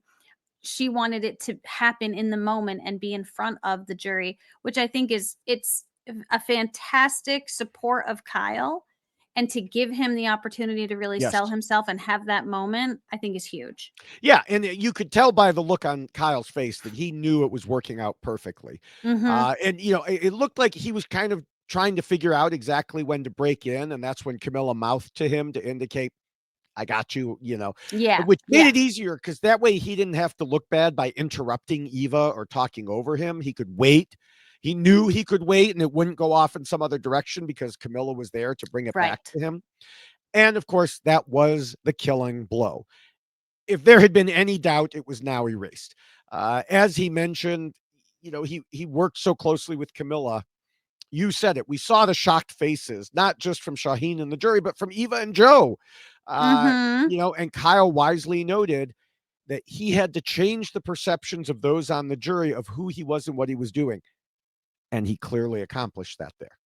Yes, he did. All right. So it is about time to wrap things up. What are your final thoughts on Kyle and all the rest of the final five? So before I get into just my final thoughts, I just need to show this for one quick moment because Joe, I love you for reasons other than you just being Joe. This is from the beginning of, and you can't read the sign very well, what he has on there. Oh, Maybe you can see if I not really. millennials No. versus, yeah, it Oh, says yes. He was. millennials versus Gen X is the best season ever. That's Yes. what he shared before he Yes. went out onto the island. So The funny thank thing you, is when you Joe. held the phone up there because of your ring light, it looked like he had a halo. So, Oh, well, maybe he's got a halo too. So, yes. Joe, thank you for that. I appreciate that little nugget. But I won't go into too much depth with these five because I know that you are about to, David Bloomberg. You have got the drop the mic moment, I'm sure. But I will say thank you to this final five for providing us an opportunity to see Survivor played from a different perspective.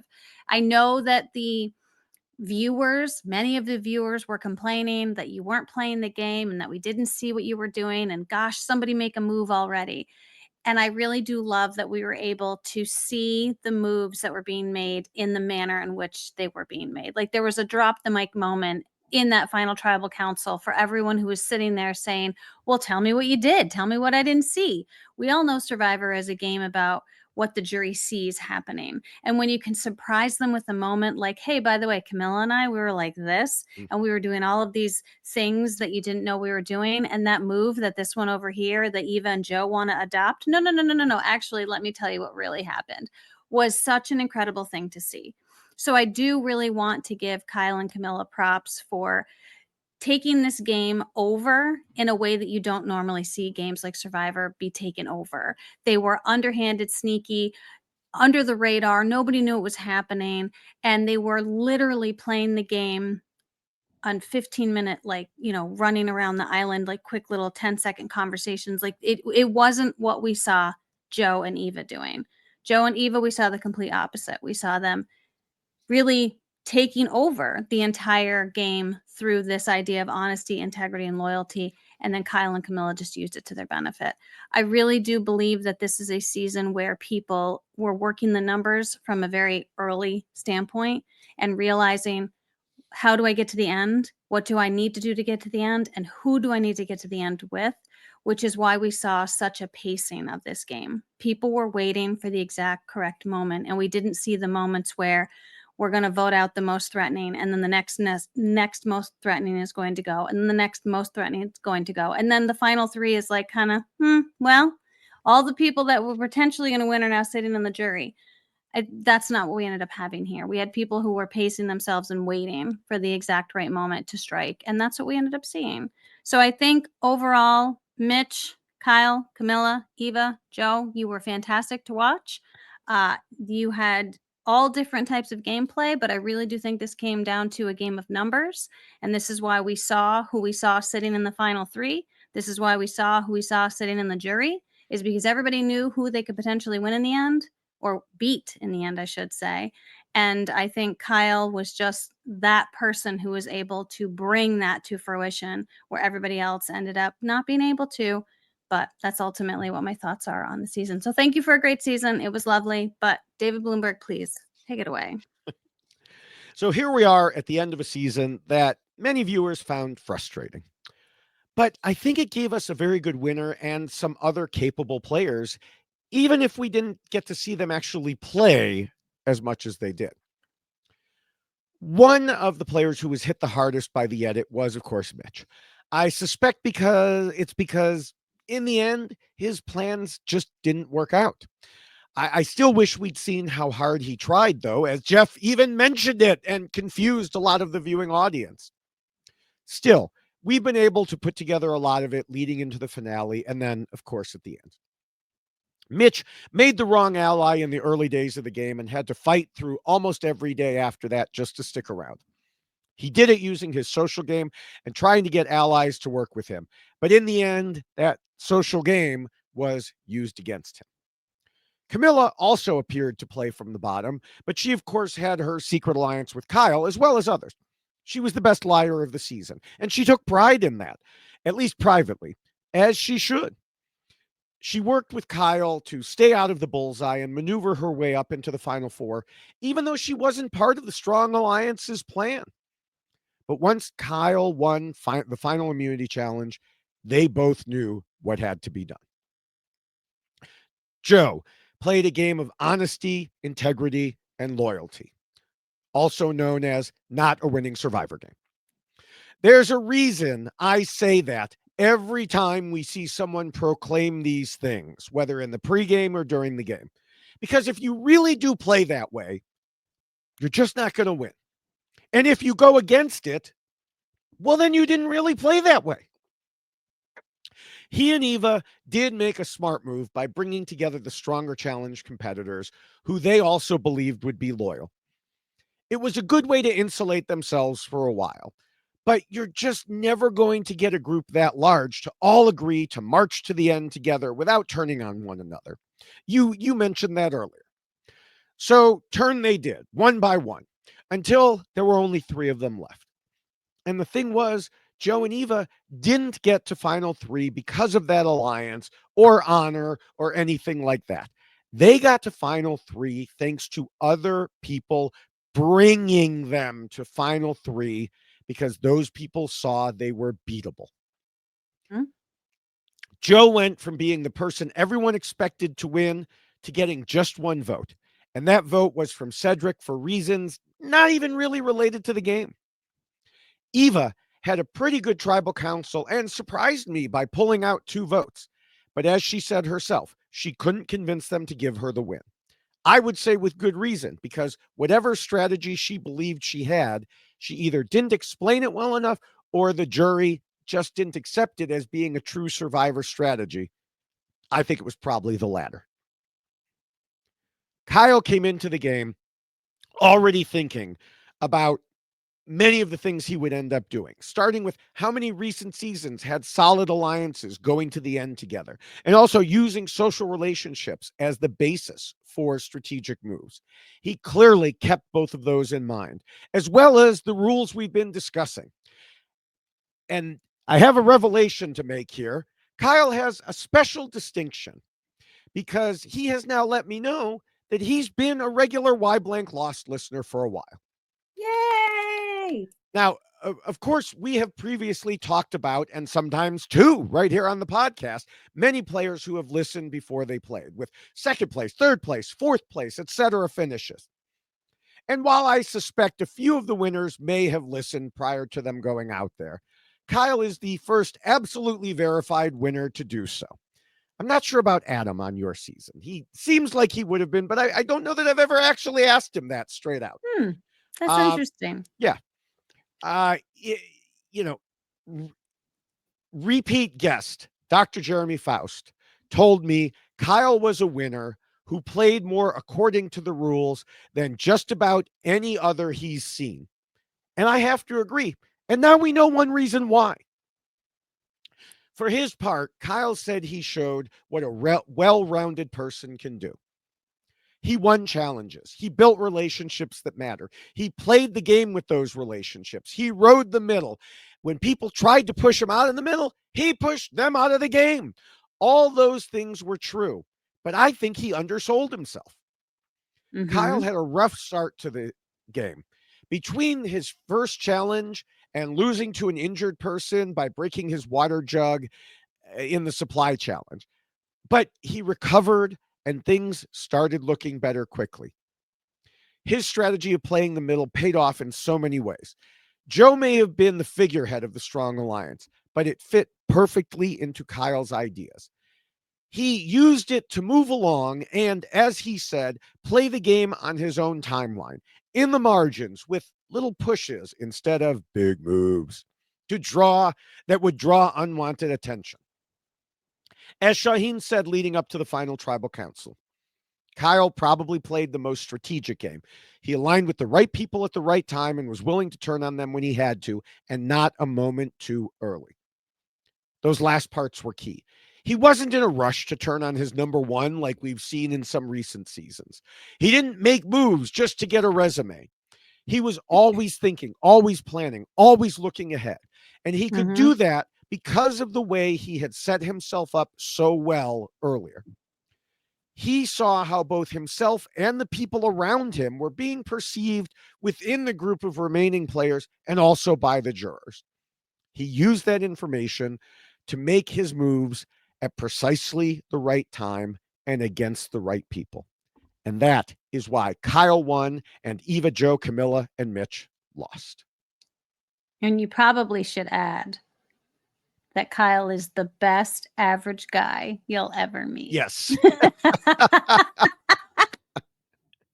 Well, I haven't met him, so I can't say that part, but that was how he represented himself. Yes. And I think everything that you just said is so on point to that type of an approach, where he didn't want to be the main character, Right. but he ended up being the main character. Well, yes, but if he had been the main character too soon, he'd have been the tall poppy.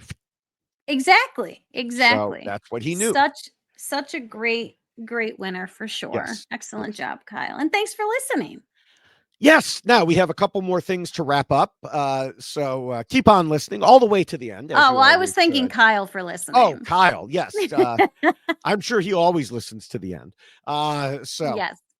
We want to remind everyone, of course, that the rules we just discussed are available in poster form and t-shirt form, and the checklist on a t-shirt form that we are both wearing. So again, go to robhasawebsite.com/YX Lost feed in order to get all of them. Yes. And should we talk about where they can find us? Absolutely.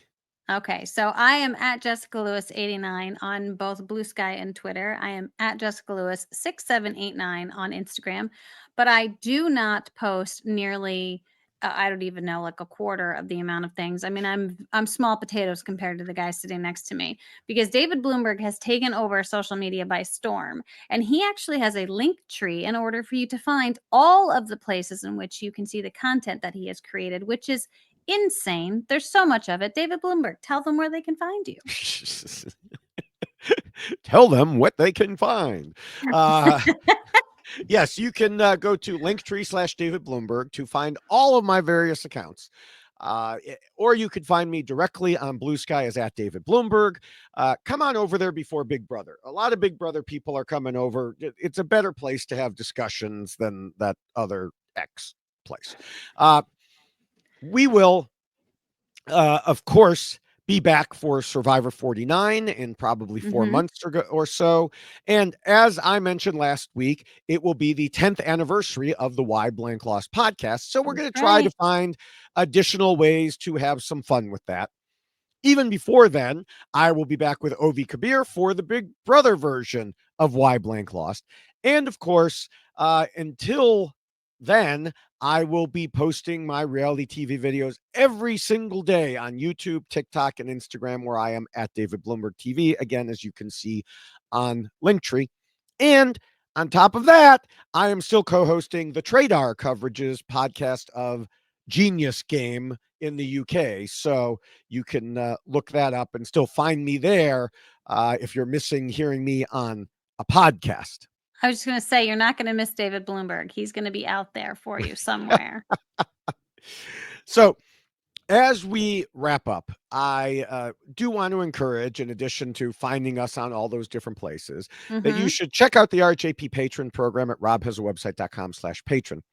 You get access to all the special podcasts that are put out just for patrons, plus Facebook groups and Discord, and it's a whole bunch of stuff that goes along with it. And of course, it supports shows like ours and everything on the network. So become a patron at robhasawebsite.com/patron.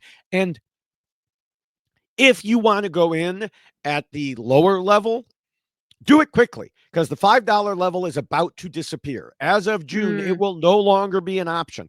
If you get in now at that level, then it will be grandfathered. So Nice. if you're thinking about it, that's a perfect way to get in now and start. You should definitely do that.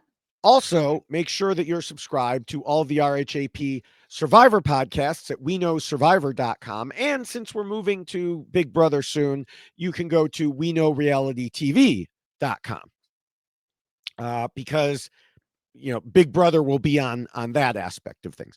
On this, either one, you'll find the whole large amount of podcasts there, and you can select your podcast service of choice. And so for the Survivor one, you'll get in the future the Know It Alls, the B&B Club Condo, Survivor Global, us obviously, and more. So definitely check those out. And we would like to thank everyone at RHAP for all of the incredible content that you do provide, not only on We Know Survivor, but all of the content that David Bloomberg has just been speaking of, including what will be Big Brother. And I know you will all be missing me during that time, I know, but you will have plenty of David Bloomberg during that time. So please enjoy. And Ovi is fantastic. So that'll be a good time for all. Thank you to Scott, Jess, and Doug for all of the editing that you do for RHAP, not just for Why Blank Lost, but all of the content that you did hear David speak of. Thank you to Will from America for the theme song that you hear on the audio version of Why Blank Lost. So it is super catchy. It's a great tune. Thank you, Will. And David, we did it. We made it through another season. And I should say, as I was sitting here thinking to myself, my gosh, we don't have to do predictions, which is fantastic because we all know Jessica's terrible at predictions. Until the Survivor 49 preseason, we don't have to do them. Yes. I know. And then it's going to start again. So to all of those players who are going to be playing Survivor 49, I apologize ahead of time. Okay. I didn't think really Kyle just was to one of them. Just for one of them, you have to apologize. But here's the thing. Like I will apologize because in this particular season, I didn't think Kyle was going to do great. Kyle ended up winning. So if I don't think you're going to do great, then perhaps you're going to win. If I think you're going to win, you're probably going to get voted out first. And I believe for Survivor 47, you predicted that a certain Rachel was going home first. So I'm very, very bad at this. Thank you for reminding Rachel of that as well. Sure, no problem. So I mean, it is what it is. Okay. I'm bad at my predictions. So anyone who's about to play this game in 49, just take what I say with a little grain of salt. Like it's fine. For the prediction part, for the after part, the predictions, no grains of salt needed, just for the prediction. Yes. Part. So I really, that's why one year I went to Rocks because bad at that too. Yeah. So just know. But for now, no predictions. We're done with the season. It was a great season. Thank you so much. So David, there we are. We're good. Yes, thank you, as always, Jessica, for not just another great episode, but an awesome season. We had a lot of fun. We had a lot of good guests. Yes, we did. Yes. And, I think we will carry that into next season. Like I said, the 10th anniversary season. If anyone has any other ideas for us on what we can do to celebrate, let me know. And really, it's going to be a series of celebrations because we have the 10th anniversary of the podcast. And then Survivor 50, in addition to obviously being Survivor 50, will be also the 25th anniversary, I believe, of me starting Why Blank Lost as a column. Oh, my gosh. So, we'll do that. And then a little while after that, we'll get to the 10th anniversary of you joining the podcast. It'll, a little. So, we've got a lot to celebrate here. So many things. So I hope you have an awesome summer. The same for all the listeners and viewers, whether you'll be joining us for Big Brother coverage or not. But, as we've said, you can find us on social media. So we will see you there. Bye. Bye.